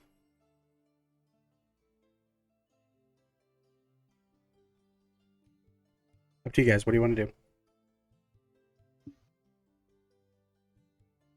Well, I think some folks should go to the priest and see if there's anything he should do, and then maybe someone and Buddy go to either a library or maybe somewhere if there's one to familiarize even more with the laws and how they can be interpretive, because it seems like quite a bit can be up for interpretation. So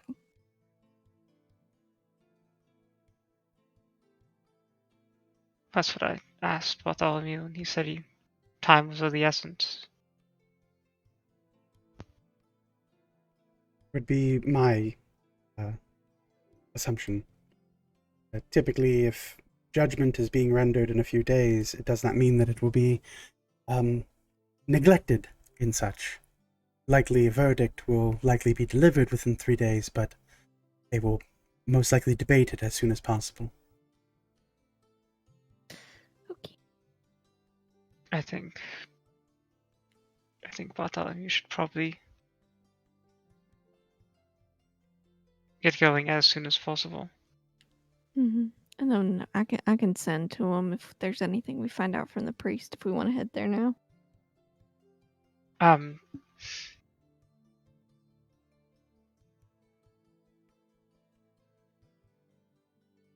Do we want to make an agreement with Maeve before leaving as to not further degrade our relations there, or do we want to deal with that once we hopefully have Orville back?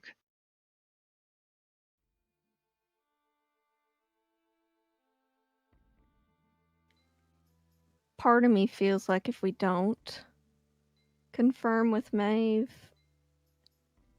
we may lose our shot too, you know? Yeah, that's what I'm worried about. Yeah, but I thought that they needed us. I mean, they're begging us. They're ready to do what they're going to do, even if we don't help them. Mm-hmm. And they may be begging for help, but disrespect kind of makes them look the other way.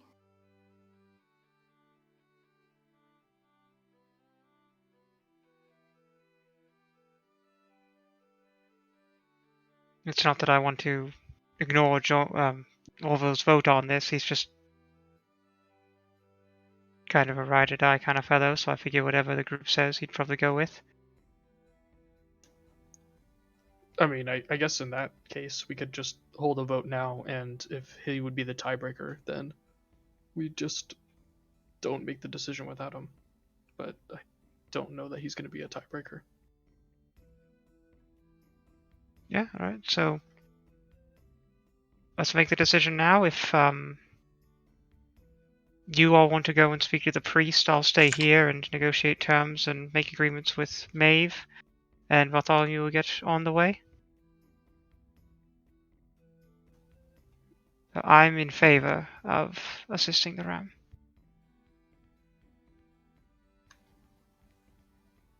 Yeah, I am as well.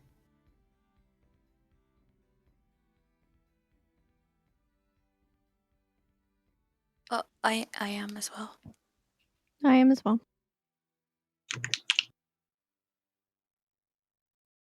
As well, since we're all voting yes Alright. to a point, but we'll get to that later.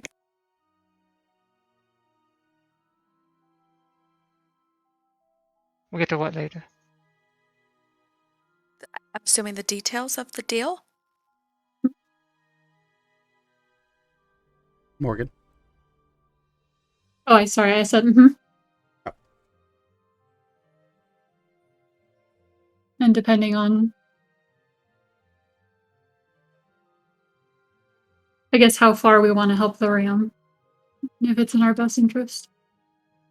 Well, at minimum, we're being asked to handle these generals, so I assume Mhm. we'll get the information of who they are. That's the to a point part. Yeah. I mean, that's the first leg of it. Yeah. Yeah. And do we want to split up, have a couple of us stay here, discuss with Maeve, get the information, while others head to the priest, or do we want to all talk to Maeve and the priest, or all go to the priest then go to Maeve? I just don't want to keep Maeve waiting No, I think we could. forever. I think we could very well tell Maeve that we would like to help them and their situation, and as far as continuing or, having the conversation regarding the details of the plan, then we would need Orville for that because Yeah. we don't. I mean, to be fair, we don't know the details. What if she tells us the details and Orville has a very strong opinion or feel about said details? Yes, that is possible.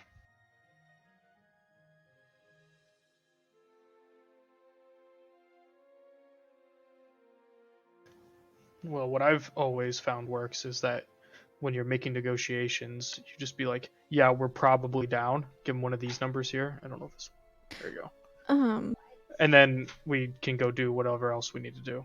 That way, they're like hook, line, and sinker. They're like, "Oh yeah, these guys are definitely gonna seal the deal. We got them." But really, we got them on the hook. One That's second, y'all. not One a good second. way to do business. JJ's gonna cast sending to Orville again. Okay.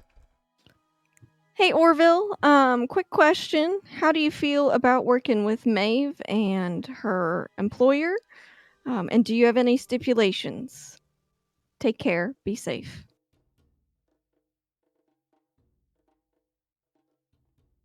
Arrives to work.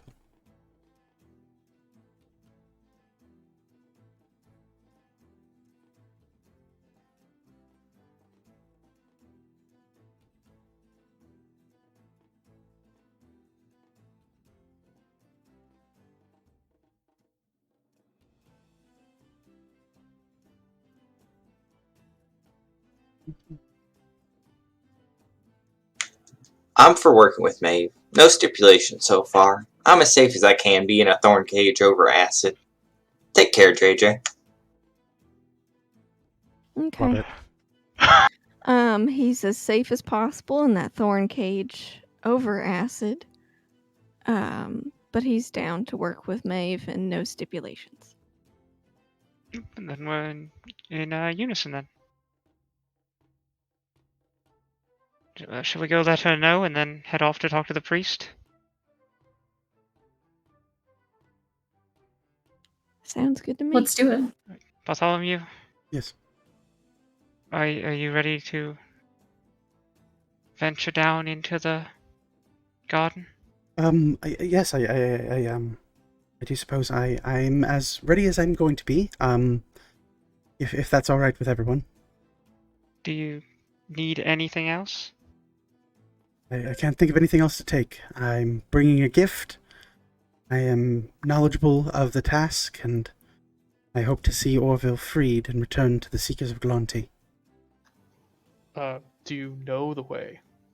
Well, no, but I would assume it's the giant tree.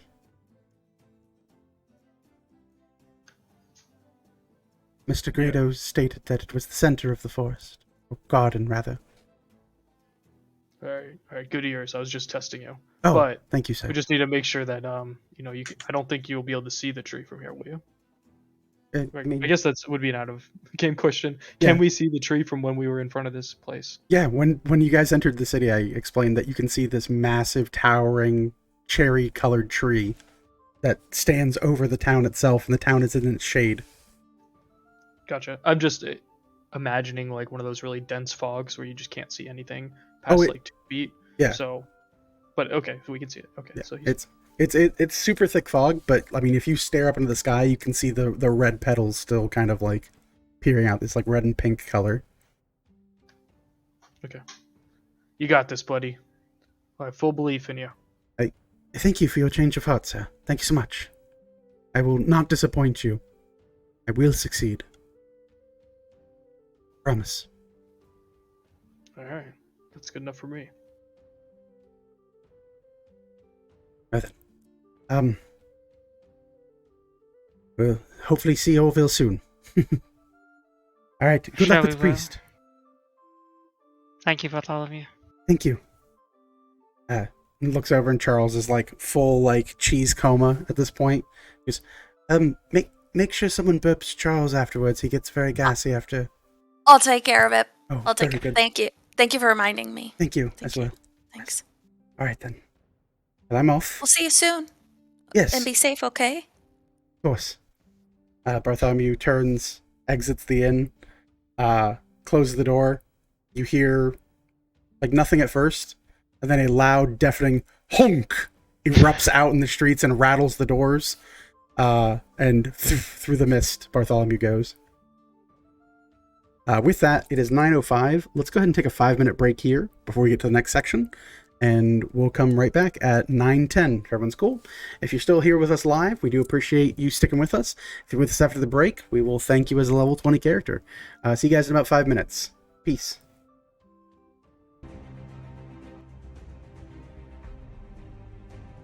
Hey, there we are. Hi, folks. Welcome back from the break. It's me, Kareem Zamir. It's them, the Seekers of Galanti. It's this second wake. It's you, our level 20 characters, for sticking with us. If you're still here with us live on Twitch, greatly appreciate your commitment to the cause of hearing out our crazy, rambling stories as they unfold, and all of the wacky things that seem to happen in this campaign through one manner of speech or another. Before the break, the group had decided to send off Bartholomew Iridan, banished elf of the Elven Kingdoms and premier diplomat back in their day, to go and negotiate for the freedom of Orville, who has been captured at the hands of the Sunken Grove and its guardians. In doing so, the group has now tasked themselves with setting off and finding a priest that they were informed of that resides in Thule, who they are alleged to believe can offer some insight or at least assistance within the city itself. Seekers of Galanti, Bartholomew has left. There's a tech issue. Morgan can't hear anything right now. Morgan can't hear anything right now. Is it Morgan's headset? Did it disconnect when she moved away from her thing?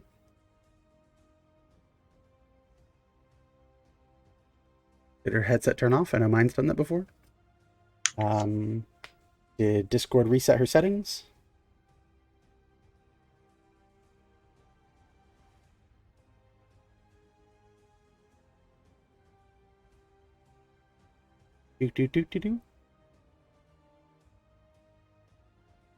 Could be bottom left gear and check to see what the audio output is, if it changed for any reason. Could set it on her speakers. I'm not quite sure. And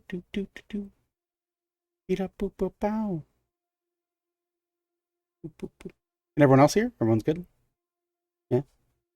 And it's on her side, unfortunately. I don't know. I'm several dozens of miles away. Actually, way more than a dozen miles.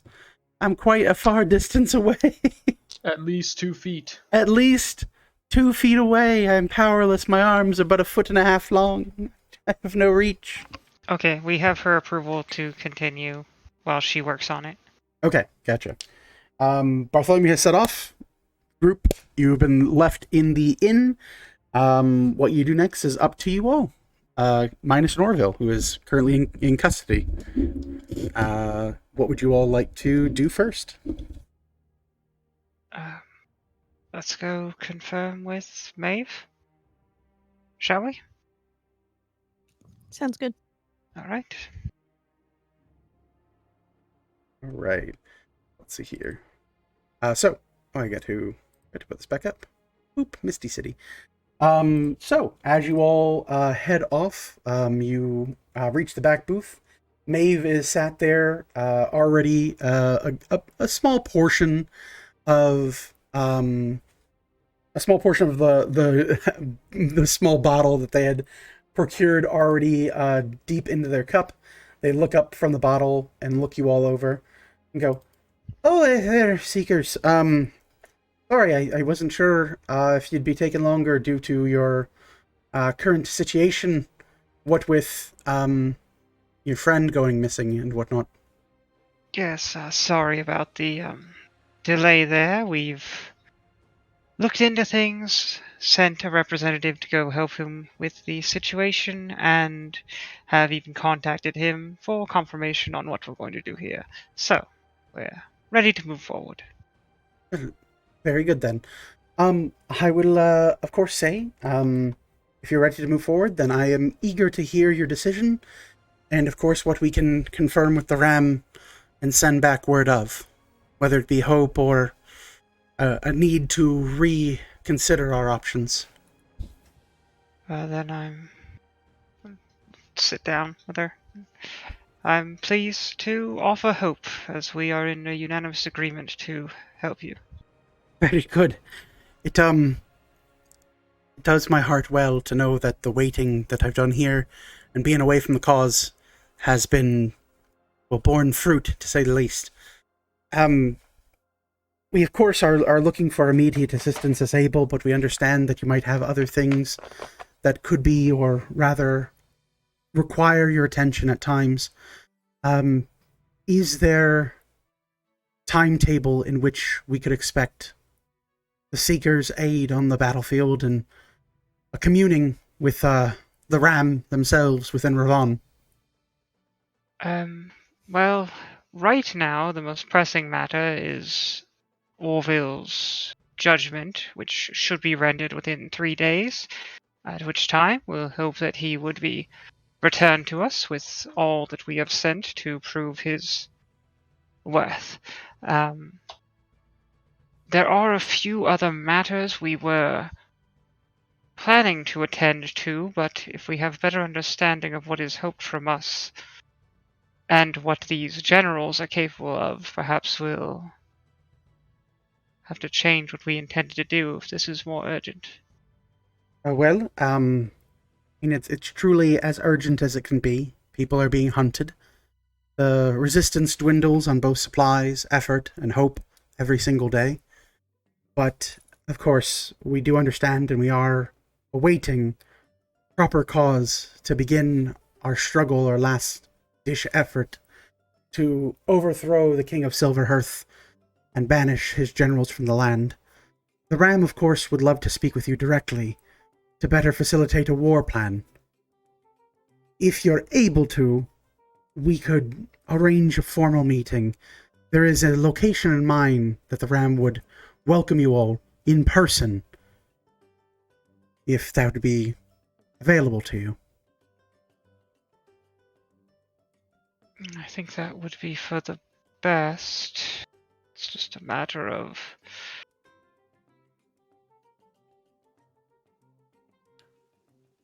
I think we need to know where exactly first. Of course. Being that you have agreed, the Ram is, of course, still deep below the boundary of the steam fields.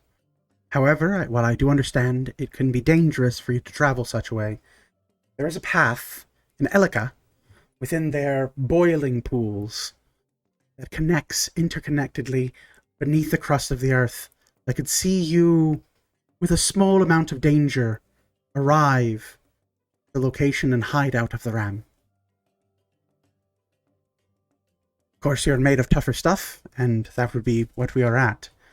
As far as for anything past the initial offer of the Ram, I would not be able to speak on, at least today, without being able to speak to the Ram themselves.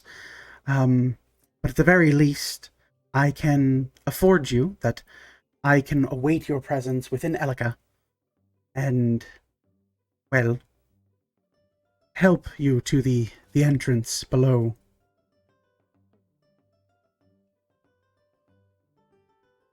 Does it pass from Elika all the way down to the steam fields?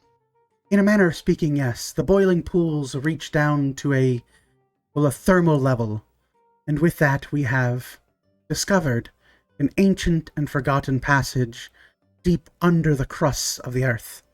It is long and treacherous, and would likely take weeks, but If there is no other way to sneak you safely into Ravon, it would allow you behind enemy borders without prying eyes to gaze upon you.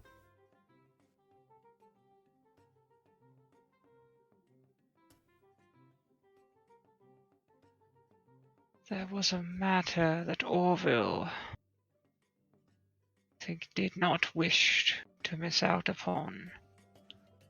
This Mhm. detour would take quite a bit of time away.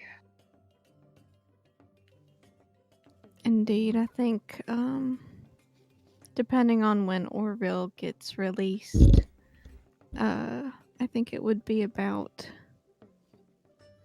2.5 weeks out. Right then. If I remember out. And I'm not quite sure how long that matter is. It might take a few days as well.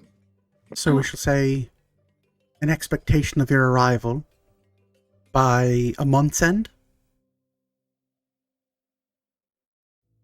Isn't it slightly longer than that? Kind of out of game thought, just to make sure our timetables are correct. Or what? The tournament. The tournament.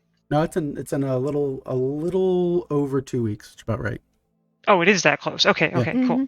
Mhm. I thought it was longer. Okay, that's great. That is good. That Ms. Phil, that also takes into account the other matter that we were going to check out as well. Yes, that we would hopefully have time to do that as well, but we'll have to see how things are with Orville. Mm-hmm. So yes, we're in agreement to commit. We will meet you in Elika when we are prepared to move on in around a month. Hopefully only about 3 weeks, honestly, but time tends to skip away from us. Can you give us more information about the 4 generals? Of course. They are 4 individuals that have been promoted throughout the ranks of the Ravon army. They are merciless, long-standing citizens of Ravon, and they swear their allegiance, well, primarily to questionable sorts.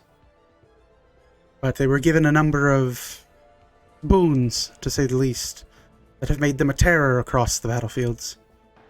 They hunt down our people, find our spies, and even our normal members of community are not safe from their inquisitive nature.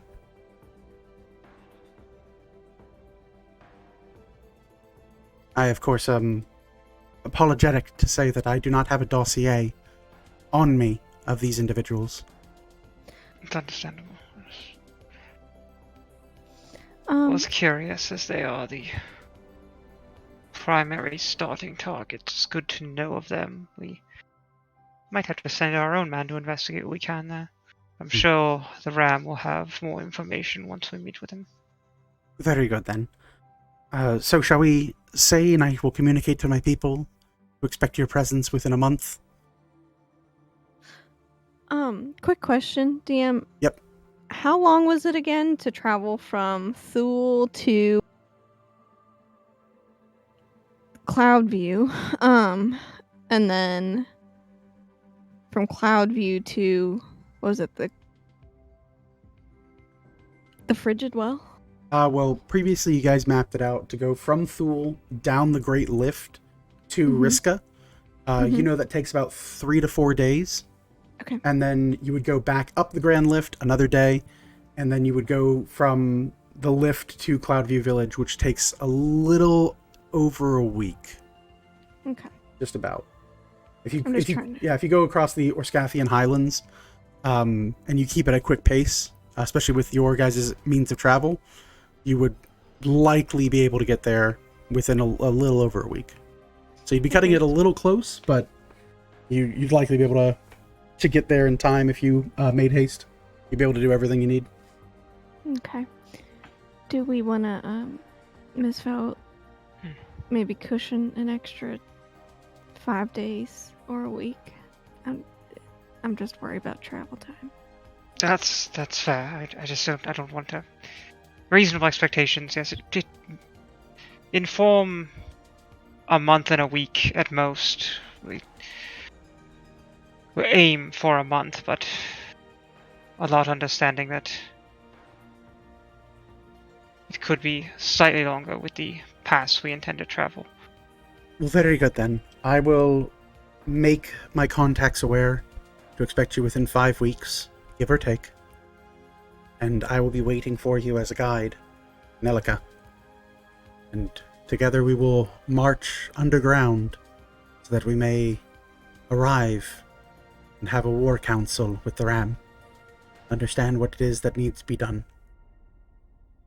I thank you for your great patience. Of course. And I thank you, of course, for your mercy. I have a small token, if you will accept it. Certainly.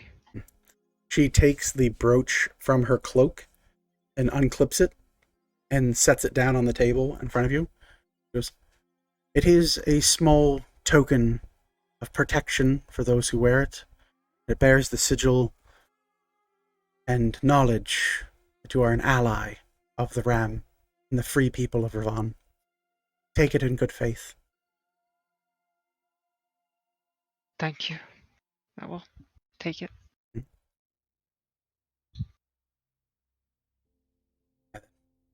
I will look forward to your visit, but I think we have already stayed in Thule far too long, and a number of eyes are upon us.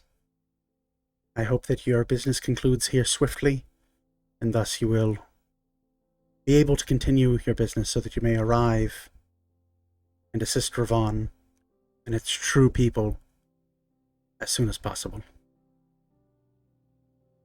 Know that it is my intention to move us with the greatest haste that we can to arrive as quickly as possible.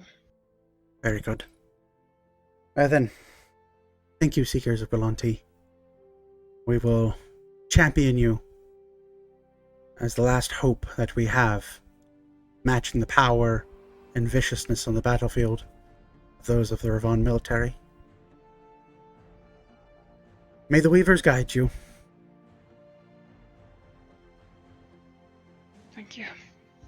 With that, she will stand, give a slight nod, leave the bottle on the table, and exit.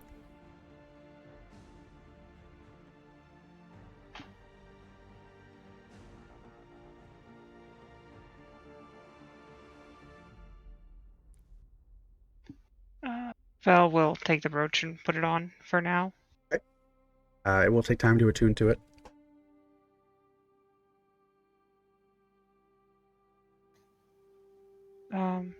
If it's attunement, sorry, does anyone have an attunement slot? Val's actually full up. Does anyone want this? Not knowing what it does yet? I mean, I can just identify it right now. I mean, she told you We're in a exactly hurry, what it though. does. Oh, it's just protection. Yep. By the definition that I would know. Okay. Does anyone want that? +1 AC, +1 to saves. For attunement. I'm not sure if anyone's not full up on attunement slots right now. I mean, I have one open if nobody wants it. Or if nobody has the spot open. That'd be good if you take it. Yeah, I'm fine with that. I'm very happy with the things I have on, so I don't really want to change them out. So have at it. So you can add an amulet of protection to your character sheet, Morgan, and just note that it is also functions as a sigil of the Black Ram.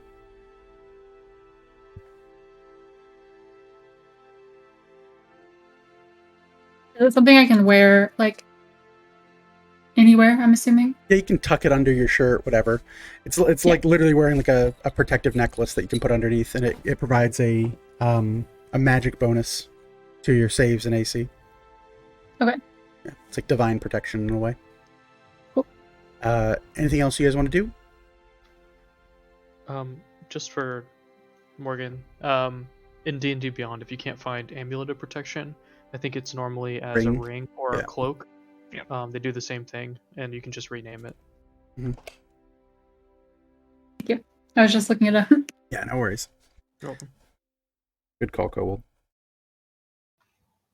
Alright, I'm ready to see this shit priest. The shit priest. Well, he is the shit. The comma shit. priest. Comma priest. Right? Maybe he meant that the priest would be shitting. Open comma. He's a shitting priest. Priest. Oh my god. Just anytime he meets somebody, he shits. That's unfortunate, a curse. Terrible curse. So yeah, with that, you guys will head out from the inn, looking for the church. Yeah. Okay. You head out. You've been informed in the general direction where it's at. It takes a good bit of traveling through the city. I need Morgan to make a perception check and JJ to make a perception check, as you two have the highest passive perception to see things in the city through the fog.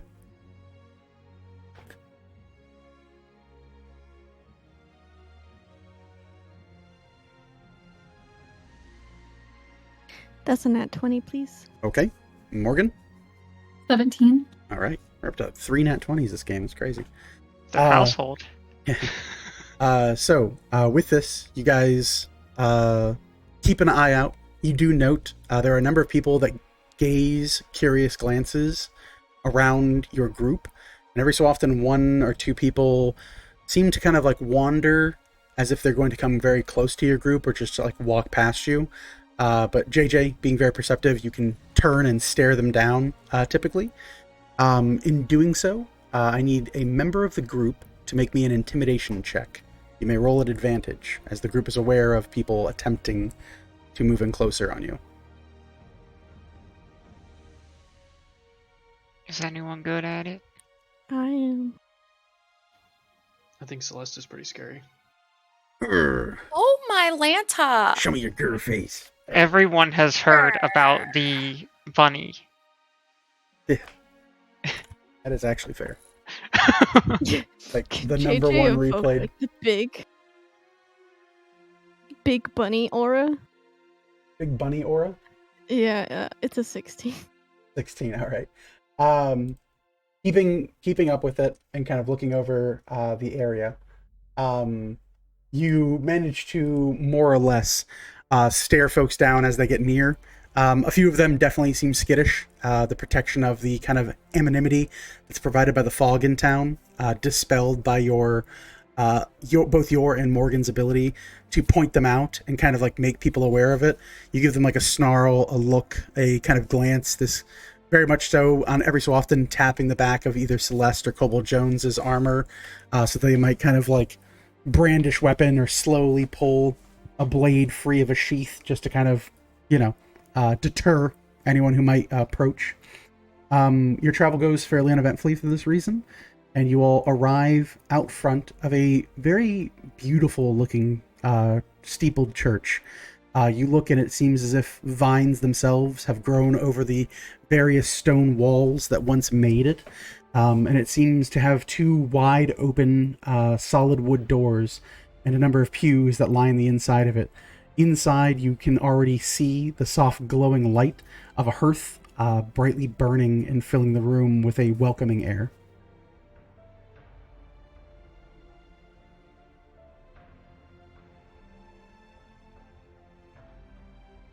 Does anyone in particular want to take the lead on this one?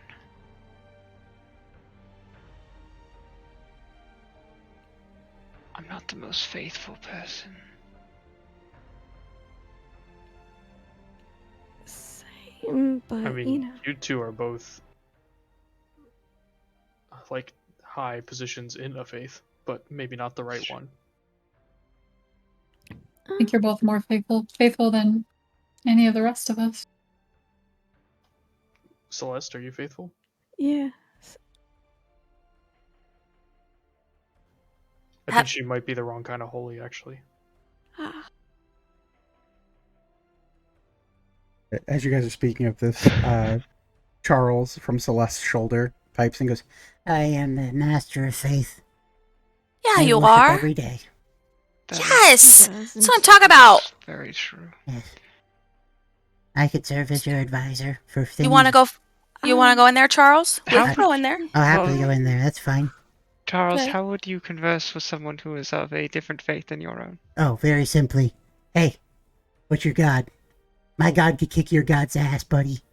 Yeah, we're good. Let's meet Yeah, you JJ. know what? JJ, let's I'll go. handle Let's go. it. I'll handle Whoa, whoa, it. whoa, whoa, whoa, whoa, whoa! Charles is a very important asset to this team. He is a hero, and if he I- thinks he could handle it, We could give the little guy a chance. Maybe. I mean, isn't this no. the last city you want to talk about All right. anyone Yeah, kicking I anyone think else's we- ass? Oh, yeah. I wouldn't. No, Okay. I wouldn't kick their ass. My God would kick their. Yeah, god's his ass. god is gonna kick their god's ass. Yeah, Yeah. Gods are gonna fight, not him. the harvest god is ride or die. Oh, wow. That's right. Sure. All right, I got this. Anyway. Forward, mighty friend. All right, we all going in here, I guess. Charles will do the thing that you see in many mecha anime, which is just holding the side of Celeste's head and stand up on his hind legs and slowly ride Celeste into the church. Oh. You guys I watch. think maybe we should reconsider. Yeah, I think we should reconsider too. JJ's gonna try and like. So, I mean, Celeste, Celeste is Wiggle. so adamant about it, and she's Can I- she's been right about so many things. can I whisper to you really quick? Yeah, Charles is on this side though, so if you want to talk to him, you gotta whisper to this side. Charles will Hey, crawl to the Charles, top don't- of Celeste's head. What are we Don't listening listen, to? Charles. Here comes Ratatouille. I'm not listening. Yeah, don't listen. All right, I'm not listening. All right, Celeste, I got to be real with you. I don't know if this is a good idea. I think that we should probably have JJ do this because she's a little bit more delicate than Charles. You're an asshole. I heard every word. Bro, he's right here. I'm right You said there. you weren't going to listen. Yeah, Come I lied. on. He has these Not a very cute hero thing to cute do. ears. He I've can heard hear. sometimes for the good of the JJ, people. let's go No. inside. I think past an important thing to look at is there like a list of tenants or something like that in clear view since we're right in front of a steeple. Yeah, like truthfully, yes. If anyone reads Like a Sylvan, thou shall I do like Yeah. a thou shall not lie or something like that. It's got to be on the wall. so no, there actually are there are a number of tenants listed. If you'd like, I'll start from the top. Absolutely. Okay. Someone take notes. The top tenant is life is sacred. Never harm when you can talk peacefully. Never kill when you can wound. To pierce, to wound, to weaken. This is the mantra of the courts. Your court is paramount. Your allegiance to a court is one thing that you cannot betray. Your allegiance, your beliefs, and keeping of your king or queen is a symbolic relationship held in onto your own beliefs. Human lives are pawns. You will find humans to be the most important pieces in your life. Given the right circumstances, you may move them across the boards. One's word is thy bond. Once a word is given, honor is bound to be filled and fulfill thy word. All others are held in the same standard. Giving gifts. Provide unsolicited gift, as they will be held with suspicion. However, a gift will always suggest an unspoken obligation to the giver, and it is especially grave if the giver is not formally introduced to such things. You may give of yourself, you may give of all things, or the tenant of tears of gifts. The exception of gift giving is the shedding of tears, fluids, bloods, and a number of various things that have come from within you or others that you thus offer. Acknowledge beauty in all forms. It is considered rude to not acknowledge the beauty of things as they are living and existing within the Everwield. And finally, protect life bearers. With the growing death of many creatures across the Everwield, it is paramount to protect many who are able to continue their bloodlines, especially those of pure and vital importance of those who can protect the realm of the living. Thus are the tenants listed on the church in Sylvan. Okay, so I'll read those off. And I'll be like, see, Charles, they say right here that you have to stick to your word, and you were against your word because you said you weren't going to listen, and you did. You lie all the time. You don't know. I do know. I've seen it. This isn't about me right now. It's about you. No, I'm it's not about trying you. to. Why is it about me? Because you made it about you when you questioned me. I'm sorry, but of this group of heroes, I know you've died before. You reek of weakness, Mr. Jones. Charles, that's not nice. Oh, I was nice for a long time. But he's been mean to me. He He called me a liar. Now I'm going to be mean to him. Because my God has spoken to me in the morning and said that I should make hay while the light is burning, and I should strike down foes without abandon. If I have been done wrong, I shall do wrong on too. Yeah, that's pretty much the opposite of what this church is trying to say. Well, I I mean, think. I'm keeping my faith. I'm not trading faiths. All right. I mean, Yeah, that's but cool. when you're in someone else's place of worship or even their place of residence, you at least have to uh, play by their rules. Eh, It's not fun sometimes, but for the sake of what needs to be done, you got to play by their rules. I'm And happy right to now, play by rules. the heroic thing is to help our friend Orville. And the priest inside this church might be able to help our friend. All right. Fine. We'll do it your way.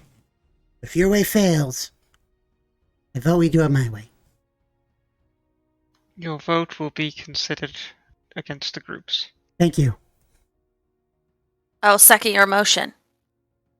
Oh, okay. Wait. Oh my wait, are we motion or voting? her- We're not voting now. We're Not not. voting now. Are we That's We're voting not now? voting for now. later. We're not voting now. I'm down to Charles, we're vote. not voting. I Okay. vote. No, we're not. I vote we do it my way. I misunderstood. I misunderstood. I Charles, thought you we're said not the voting. vote came later. Oh, right. Doing this, But yeah. now is later. But later from later. Later from later. When's that? Later. After more cheese. Let's go inside and talk. Yeah, okay. Confused. Charles will claw at the top of Celeste's head and then curl up and sit down, like full belly on top of the top of your head. His tail droops against your neck. I don't understand it. Other gods are dumb. Okay. You guys walk into this church. Walking into the church, you guys look around. It is mostly empty, save for... Oop, wrong one. No, wrong one. She's back. He's It's me. back. It's me. She She's was the back. shit priest the whole time. New There we waifu is back. There we go. You see this individual. It's a small gnomish individual with ruddy glasses, a large beard, furred eyebrows, and a heavy set of hair. Celeste, what was his name again? I think I might have the wrong picture. Dun dun dun. Mhm. Father Baran. Thank you.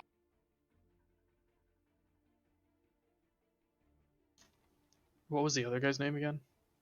Duskin. Tuscan. Oh yeah, Buskin. Buskin. Is there like a altar in the center or anything? You look it over and it there's no like true altar of it. It just kind of like is laying like an open area. There's a small podium at the beginning and a place that you see there is pools of water at the entrance.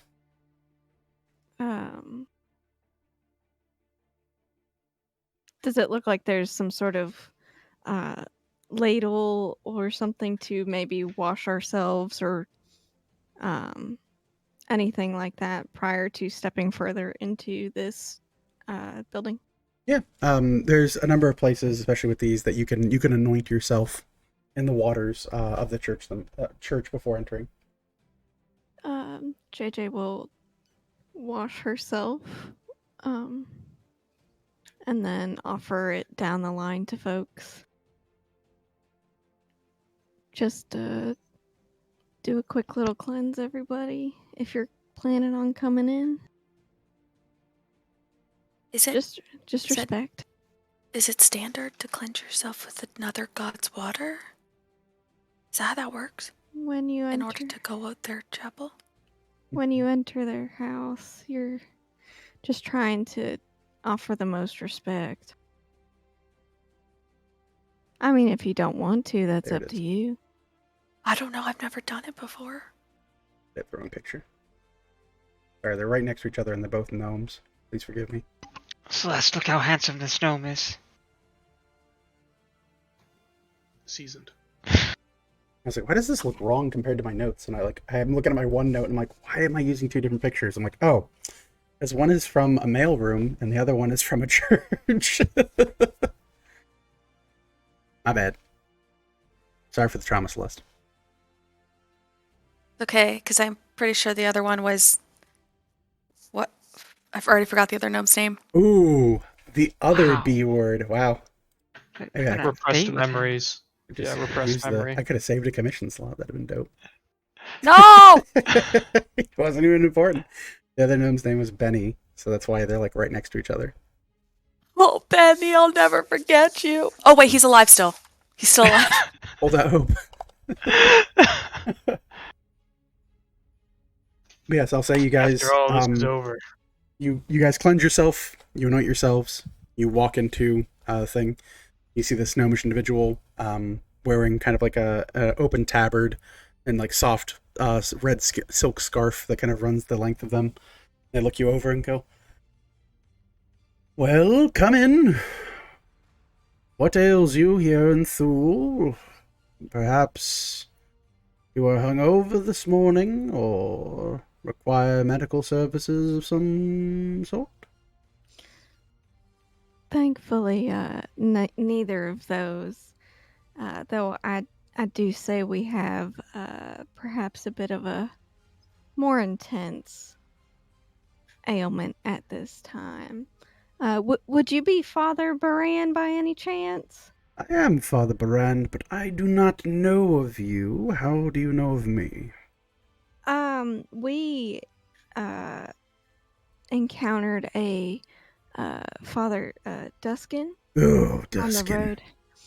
Yeah. Did he give you my 50 gold pieces?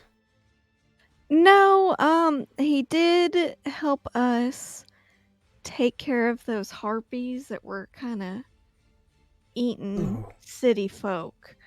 You don't appear to be the dwarven men that he hired here in town. No, they got thrown off a cliff. Oh. That it was quite unfortunate. It sounds awful. But yeah, thankfully we handled that issue to the best of our abilities. But we come here quite humbly to you.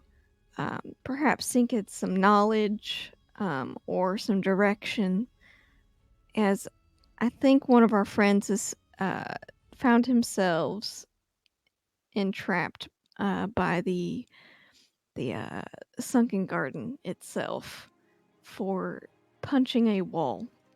Oh. I don't think he realized that punching a wall would evoke such a intense reaction. But you know, any assistance or guidance on this very strange matter, as I assure you, he never meant to offend I'm sure he didn't. anyone. So, but it was quite the thing this morning. Well, I hope you have said goodbye to your friend. Destruction of property, life, or endangering others is against the tenets of Thule. And with that as well, there is little to be done other than wait. His soul and his very form will be judged by the grove itself, and the keeper will deem a necessary punishment for offenses therein. Should his soul be clean and unmarred of corruption, there's a chance he may return different, or at least having paid a price for such a thing. There is a reason why the guards at the gate should have been informing you of our customs. Yeah, you know, they told us, of course, you know, not to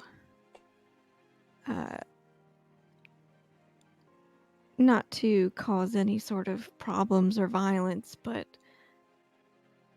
I guess he wasn't sure that it extended to walls.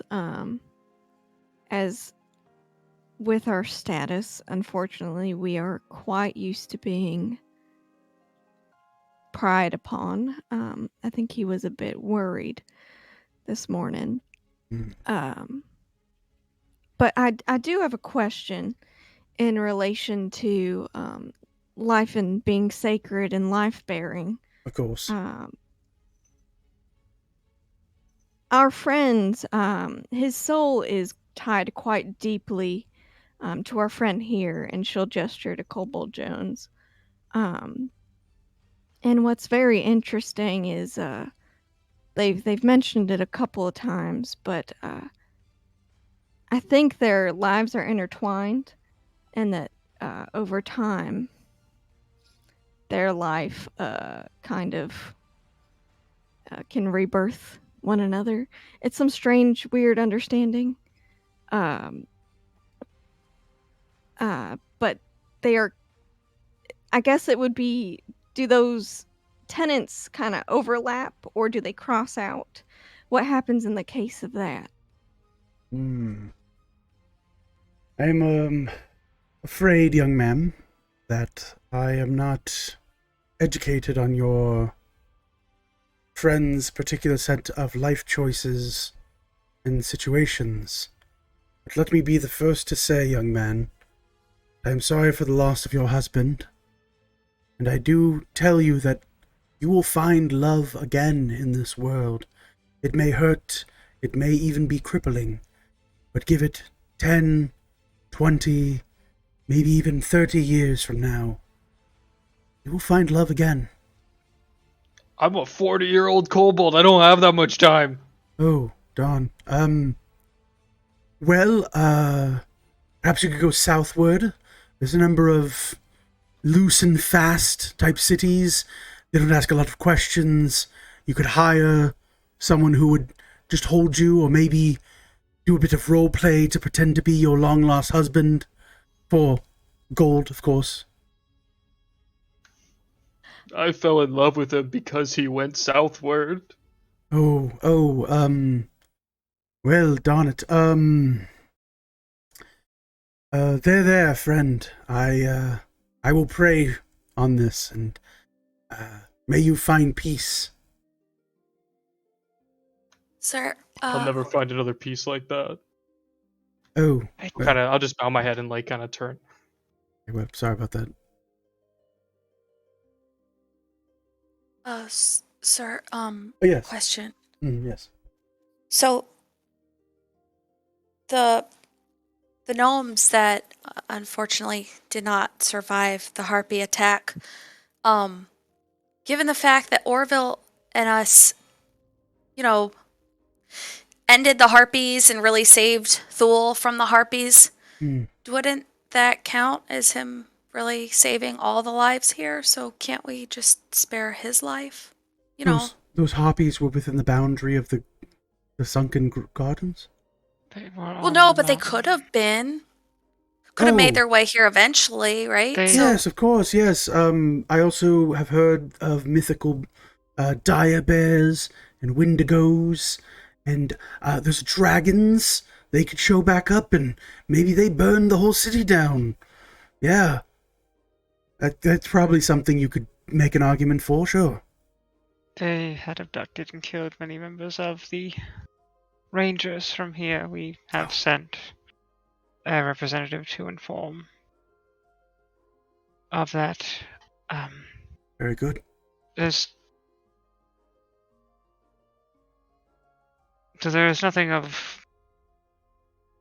Sorry, Father Duskin said we should come to you if there was ever anything we were in great need of.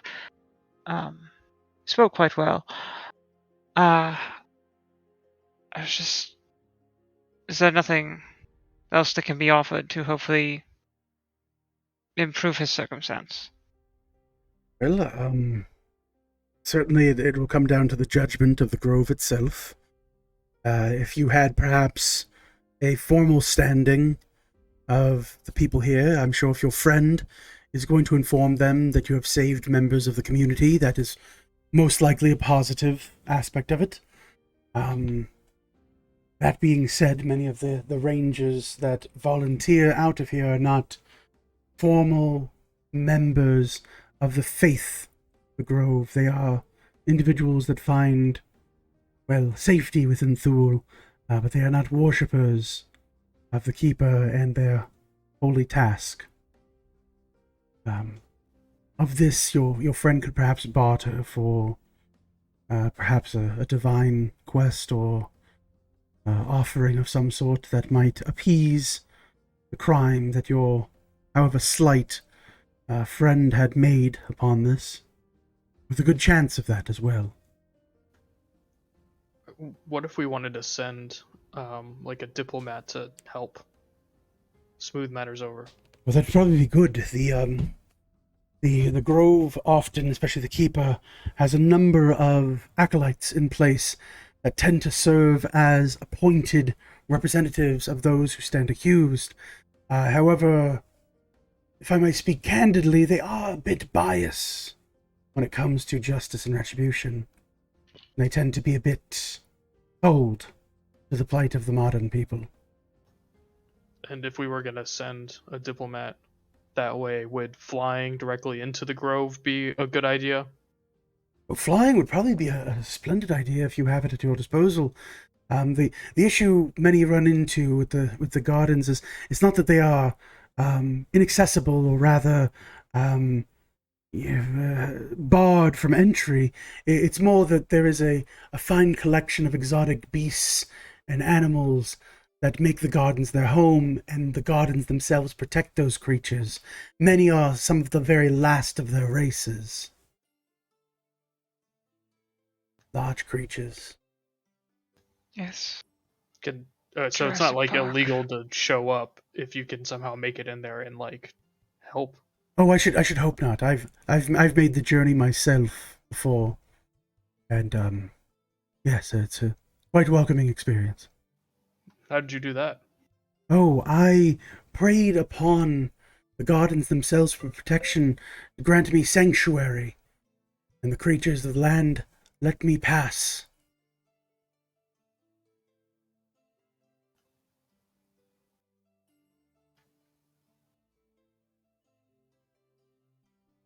Can I do an insight check? Is he full of it? Is Yeah. he just a shitty priest? Go for it. Yeah, you can roll insight.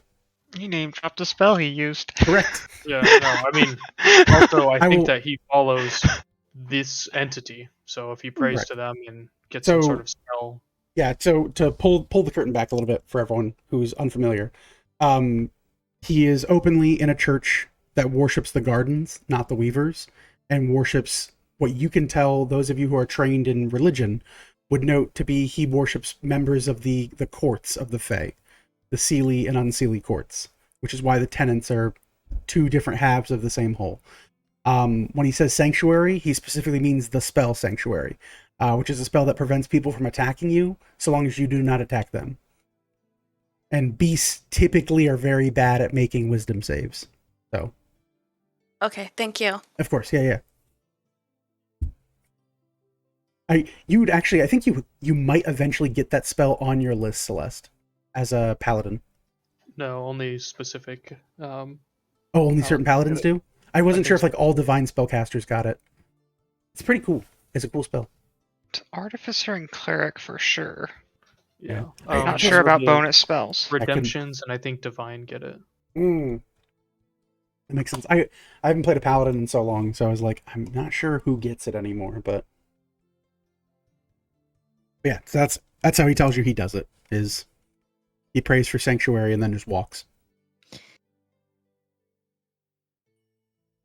Okay. We did send a possible gift along. Very good. Is your gift a material possession or something from the living? It was the still beating heart of one of the harpy It was a seraph. seraphs. Fallen seraph. Yeah, the fallen seraph Oh. that we slayed along with the harpies. That would be a magnificent prize, I would assume, by the gardens. It is a token of life that is still beating and throbbing, given from a body of a creature that has been slain and purged of darkness. This is a very, Very splendid gift, I would assume. Okay. Okay, so it seems we've been on the correct track thus far.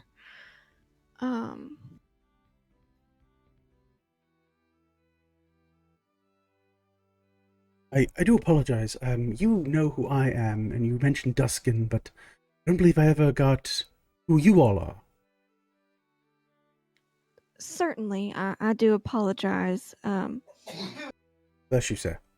In your dungeon. Sorry, I could Always hear with it the in the violence. wind. if I could, these are, all of us are the, well, some of us are the Seekers of Gulanti. They are a couple that we are missing due to what has happened. We're missing about 2 members, but this is Miss Velithil Downbay. This is Morgan. This is Cobalt Jones. Sir? This is Celeste Hello, and ma'am. Charles. Hello, little thing. Your pet is adorable, ma'am. And then He's a hero. You hear Charles will go, I'm not allowed to talk to you. Because if I was allowed to talk to you, I would have words, sir. Words! Go outside, Charles. Come on. It's okay. Let's go. Yeah, let's It's okay. leave. Come on. Let's Excuse leave us. this place. Too many short people around here for me. Mm-hmm. Oh, Charles, you're... I'm really tall right now. Look how tall I am. Yeah. You're super Yeah. tall. Yeah. And then we are also missing a Bartholomew Hmm. and a Orville as well, and I am JJ Lightning. Pleasure to meet each and every one of you. And, of course, welcome to my humble church here within Thule. If there is anything you might need as far as for medication or clerical services, I'd be more than happy to perform those rituals for you and your friends. We don't. I don't think we have any need of that right now, but there is a friend in Thule that we need to find who has had their mind altered by a spell from a very wicked man. Hmm. You have a great deal of insight in the city, and I would value your advice on this.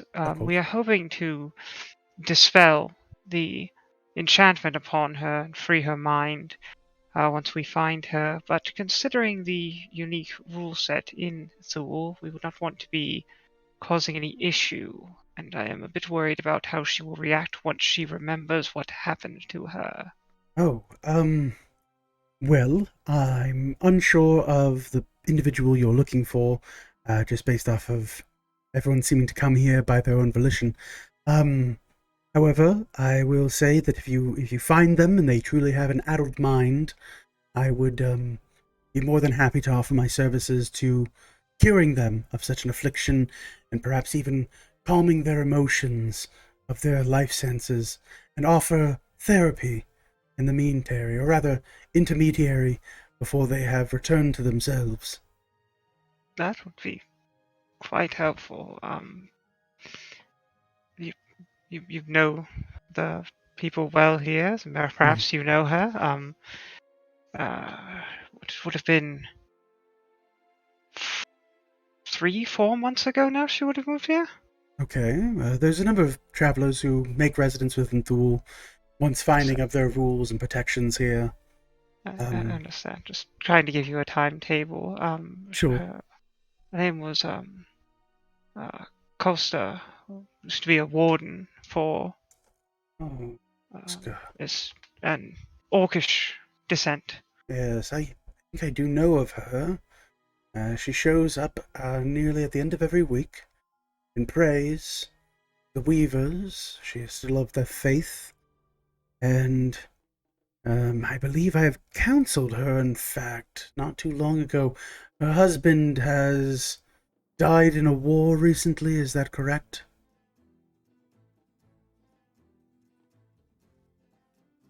That's quite an interesting take on things. Yes, the family honeycut, I believe. You know, Ugh. is it good to tell him the truth? So a lot of her memories are very Yes. altered.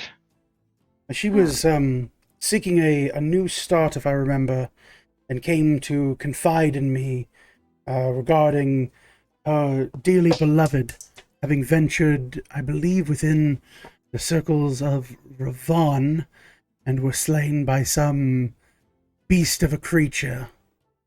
I've offered counsel countless times, but she is a remarked grieving widow, and if there's something that is affecting her mind, it would behoove me then to do all I am able to do so. I was not aware of such a pain. Well, Father, I must confess that, to our knowledge, she was never married to Honeycutt, and that whole kind of sequence of events was a forced modification of her memory, in order for her to leave her post in her previous job. That is rather curious. She carries a painting and a locket around her neck of the two of them. Yep. And That she Sounds just is like likely- the type of gaslighting that What- this. So fella what? What of her child then? Is that an illusion, or She has a child? yes, young Jeffrey? He is about 3 years old at present memory. So this person that did this to her had a habit of employing orcish individuals, Hmm. and I'm not quite sure where that child came from. I would assume from her womb, but that could be. I don't I believe. apologize, so. Miss Lightning. Are you unfamiliar with the aspect of child rearing and how it? No, it's just that I don't I am. assume you are she good never for you, had sir. a child. Yeah, I'm sure Jones has had with such a long-lived life as a kobold. Yes, I have not given birth, no. good for you. Well, I mean, That that would would be a make miracle. sense. You're in a relationship with another man. Yes, That is also very true. Again, I Which, apologize for your husband. a man that you can give birth to on your. That is What a a strange- miracle in and of itself. Truly, the gods have blessed your union, my Mr. Jones. It's a strange situation. It's pretty It's- special. It seems to be a loving marriage, and I would offer you prayers for your continued happiness. So I'm gonna be honest. I don't think that child is actually hers. Oh, But the whole thing is a Wait, very. what if it But is? now I'm very confused, as if I'm not sure if modifying her memories to remove it at this point, to give her memory back, and she's suddenly in Thule with a child that she may or may not know. I mean, to be honest, Honeycutt is dead. oh, That is May quite God rest his soul. unfortunate. Yes, indeed. He is dead. We thought maybe something between them was Yep. happening. Okay. Or Maybe had happened something in their did. past. Like, I didn't They- realize how involved Jones and Orville were until this moment. Maybe Colt. But talking Yeah. from experience, what I will give to you is that losing your lover is the worst fate possible. And that if any other gaslighting has happened and she will be awoken to it, it would be better than being a grieving widow. This Oh, is all- so the individual is not actually dead then, but she has been made to believe that he is dead. No, it's just that Please. they weren't married. That she's not a widow. She just has a dead friend who may have been a romantic interest at some point. Oh, okay. So Maybe they were married and they just never told you. See, that's what I'm wondering right now. What if Quick what question. if the biggest plot twist is that Colt was the one who truly had his memory wiped and she knew the whole time? Hold So on, do I need which to Colt? perform an annulment, or I'm very confused about what also- needs to be done here? I think a burial and a wedding at the same time, but I am unsure. Do you have his Huh? body We'll get with back you? to you. Wait a second. We I'm just not sure don't about understand that. the circumstances that have been applied to her since her mind has been altered. This child is quite the anomaly unsuspected in here. We do know her Okay. mind was altered. She was a guardian Altered. and defender of Grim Village, and it was overtaken by a Ma'am, powerful mage who just kind of would make people have different life stories to either serve him or get them out of the way. We saved a fellow who had 20 years of his life taken by this individual. if I might advise you on a matter here, Yes, please. being a loving mother and a proud protector warrior are not mutually exclusive things. There are a number of powerful women in the world who can rear children and also defend small communities. Perhaps your friend was just both and you are mistaken. She has made great strides to find her happiness following the death of her husband, and I'm not. Perhaps you didn't know her as well as you ought to. I do appreciate your concern, but I'm not quite sure if you didn't even know her child at that point. Then She I have may a- have had a child. That could be something. She truly did know Colt closer than any of us, and that maybe it was even Colt's kid. I don't know. I have I think a simple suggestion maybe to clear this up. What are the consequences of trying to dispel a mind altering spell on somebody? if they Like, let's say that you wanted to cast it on me and I don't have any mind altering spells on me. the blessing and purification of it is simple restorative magic. The downside would be the monetary cost involved in it. The components that are utilized in such a process are rather costly to the normal resident of the city. How much? Oh, a few hundred gold pieces per attempt. That sounds pretty easy to do. I say we get her in here and we just, we pay the couple hundred gold, we have it used on her, and if she starts to get her memories back, then, good for her. She can figure all that stuff out. And if she doesn't, then, you know, she's a mom who's getting over the loss of her husband. I mean, I That's feel like true. there's not a lot of downside. My question here to you is there mercy in such things?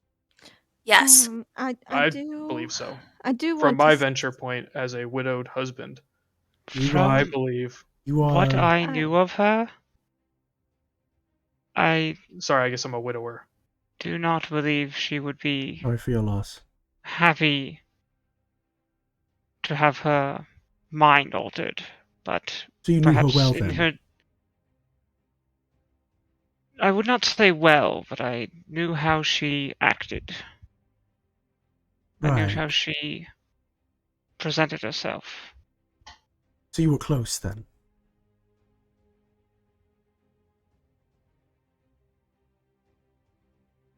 Like, in like a working relationship for like a week? Yeah. Like as close as Orville and I. Like a week. I will say this: if you are able to convince her to come to the church and have this ceremony performed, I will honor your request and attempt to clear her mind, but I will speak as both a confidant as well as a bit on ethics. This woman, in what she has confided in me, has gone through quite an ordeal and an emotional journey through which self-actualization and growth has been found. While she came broken, she is a steadfast member of the community at this point. And there is a certain happiness in that. What you say is found to be true. I can't in good faith say that you would be better for it. I just That want my opinion voiced. I, of course, will always serve the community as this has been brought up, and crimes should be solved. that is something I did want to bring up. Is as much as I would like to fix her, if she is benefiting from this place. If she's happy here, is If it she- better to reveal the truth as opposed to let her be happy? Mm-hmm. Would she be happier keeping what she has now? Or would she be happier knowing the truth of what happened, and what would be her reaction? Would she lash out here in Thule and get herself into trouble that way? Would she take vengeance? Because there are still folks that, you know, were part of that operation or whatnot, even though they're under different employment and different situations now. She's a very intense and hardy woman. I mean, it's been what, 4 months? Around that, maybe a little longer. I'm not sure that the gravity of 4 months in the grand scheme of things should be somebody's undoing. I know that if it were me and I had my mind altered, I would rather be miserable in the truth than happy in a falsehood. But how would you know either way? I wouldn't know if I was under a falsehood or not, but I know that I would prefer to not be under a falsehood. I would prefer to be rescued from the Matrix rather than live my life in simulation. Well, I will, again, say that it is, not the purpose of this church to pass judgment on high upon other folks. If you can approach her and convince her that this is for her own good, have her brought here, I will do my utmost to honor your request. I will not be, in good faith, seeking out someone who has gone through such an ordeal to cure them of a plague they are unaware of. We can only propose the truth that we know to her and let her decide what she wants to do. Very much so. Is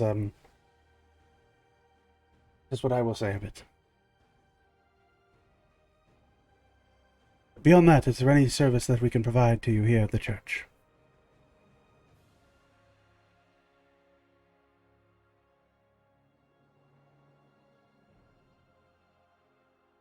If I could ask just a prayer for Orville Geely Judd, and that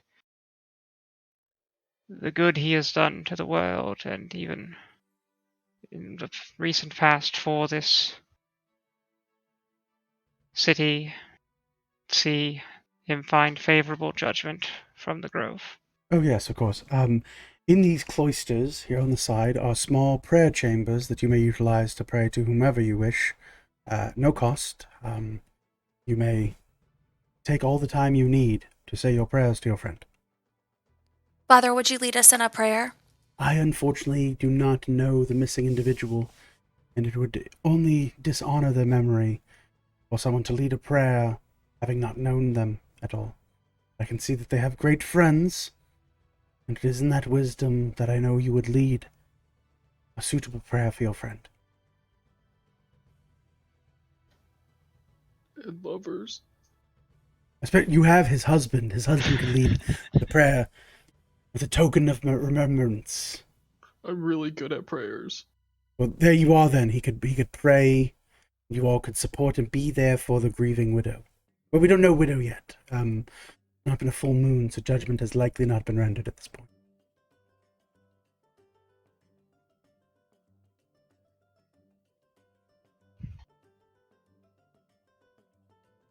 You you said when we came in, uh, that Duskin owes you how much? 50 gold? 50 gold pieces, yes. He walked out on a rather particular matter of faith within the aspects of the church. I thought he said he was gambling. He lost at a tenet of the church known as the Domain of Luck, in which he lost to aces over kings after placing a sizable wager, and then he proceeded to not pay me. It's funny This church 'cause- kind of rules. yeah, it's funny because he did say that you owed him something too. It's kind of Oh, I owe him. how interesting. How curious. Very curious. Well, I will say this. That homeless pastor should watch his tongue from a man of the cloth such as I, who's been a steadfast member of this community, not like some rambling, rummaging hobo across the lands. Wow. Well, That's really sad that you talk so poorly about him, Father, because Oh, I give what I spoke get. pretty highly about you. He said Look, that you were really nice and a very... He called you chicken shit. There it is. Hey! There it is. It always comes out in Hey, the come wash. on! Thank you for being honest, young man. You almost had me for a second, ma'am. I think he said the shit, not a chicken shit. The shit. If you had given me that sermon, not yelling from my doors with your rat friend, I might have taken the bait, but you were the one who has already forsaken the church, young man. Look, I think that Father Bussin was. But no, isn't Bussin? Is this a different preach? That's a nickname that I've given him myself. Oh, okay, I think that he was misguided, but Hmm. I mean, 50 gold is 50 gold. So let me you don't need to be having any sort of disagreement over money. So here you go, I'll give you this, and then I'll hand him 50 gold. He takes the 50 gold. He goes, "You're paying his debt." Oh, don't mean to pry. Was he the one who married your husband and you? No, Oh, you're just paying his debts because... I just don't like the fact that there's bad blood between you because of a 50 gold debt. It seems pretty bit of easy money. to solve, but not for me. Oh. So I think that you if you're gonna have your grudges against Father Bussin, that it should be because he's misguided and kind of a dumbass, A zealot. and not because there is he owes you 50 gold. So Sure enough, I thank you, my son, for this. Allow me To lead us in a prayer? to pay this forward for you. No, I will not lead a prayer for a person I do not know. But one moment, and we'll head back to the pew, past the pews, goes into the office, and then comes back out a few minutes later, and presents to you a small bottle of stoppered water. Goes, "Here you are, son. Your holy water, be utilized, however you mean, a gift from the church. May it aid you on your journey."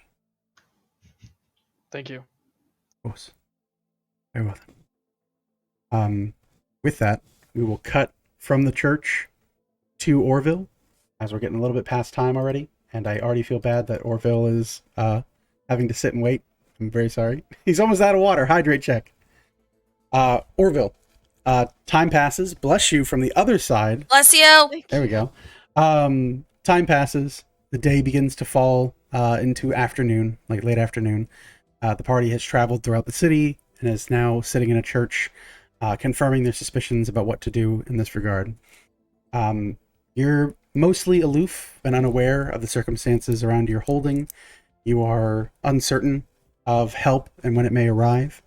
However, as the afternoon begins to wax and wane, you again see Artemi holding a small collection of items, and your cage is slowly lowered down towards the acid before opening right at the ground level. And the priest of the grove looks to you and goes, "Well, I was terribly sorry about your holding of this. Your diplomat stopped by and explained the situation, and has cleared up a number of issues on that. We will be returning you to your associates within the town of Thule. Mr. Lee. Am I going out the way I came in? It would be the quickest way, yes, sir. But we would, of course, transport you via the plant life. Okay. Yeah.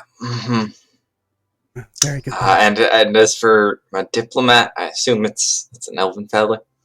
Yes, an elven fellow who was quite steadfast and zealous in their defense of you, the many heraldic deeds that you have done, and the strength of your character when the chips are down, as he put it. It is for this reason the Keeper has seen it in their mercy to release you for your crimes against the city. Will I be getting that medical IOU back? I have all of your belongings collected here, sir. And hands you a small bundle. Well, thank you for the hospitality and good word, Artemi. And, Of course. if there's any good grace left over from my account, can you see that fellow right there? I'll point to the hooded figure. Gets it. Of course. And turns and looks and goes, "You are truly a pious and good man to pass faith on a murderer. But we thank you very much, Mr. Lee. We will." Or we'll kind of recoil at the word murder and just, ugh! Yeah. The hooded figure kind of just like shifts uneasily in the cage. Artemi looks to you and goes, "Be well, sir. And do mind your manners within Thule the next time, as I pray there will not be a next time." I shall also pray that there will not be a next time. Very good. Well then, be well. And we'll place a hand on the front of your chest, and you feel something pulse, and a small vine wraps from around their robes across your body, ensnares you, and drags you into the earth.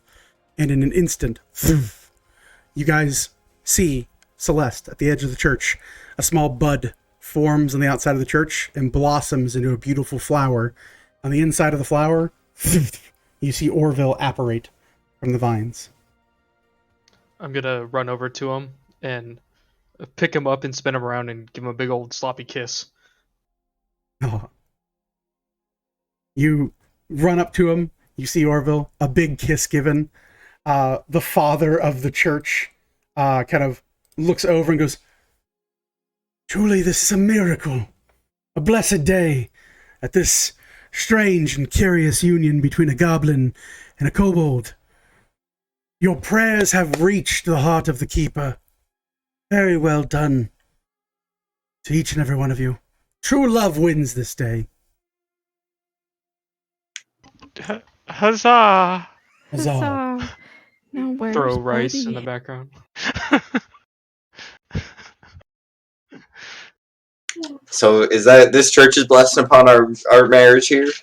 I of course will bless your union, as your husband has spoken of true love.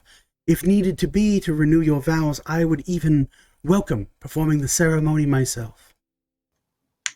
Or we'll shoot a glance over to Jonesy. Nah, that's alright.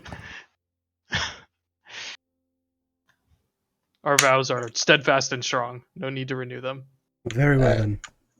Orville's gonna try and wiggle out of the embrace here. Yep. Not happening. Not happening. What is that? Can I oppose dexterity or athletics? Or I don't want you guys to roll checks against each other. Something happens. Moving on with my day.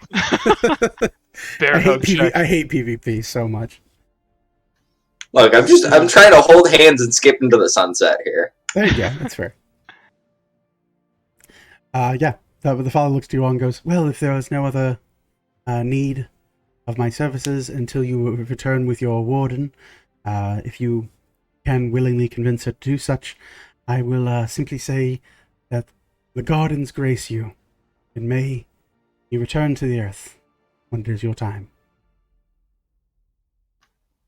Thank you. Very well. I hope Buddy's okay. As we walk out. She's gonna use her last sending for Buddy. Okay. What do you say? Hey, Bartholomew. Thank you so much for your assistance.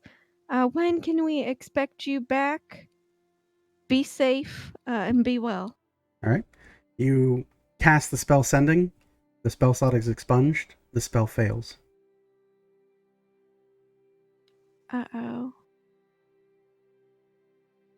Y'all. That spell Yeah. did not go through to Buddy. And on that note, folks, it has been a wonderful evening here with Dungeons and Dragons, the Seekers of Galanti, and of course, Second Wake. What lies ahead is a mystery. But you know what? We'll find out about it next Monday. I've been Cream Zamir. They've been the Seekers of Galanti. This has been Second Wake. Peace out.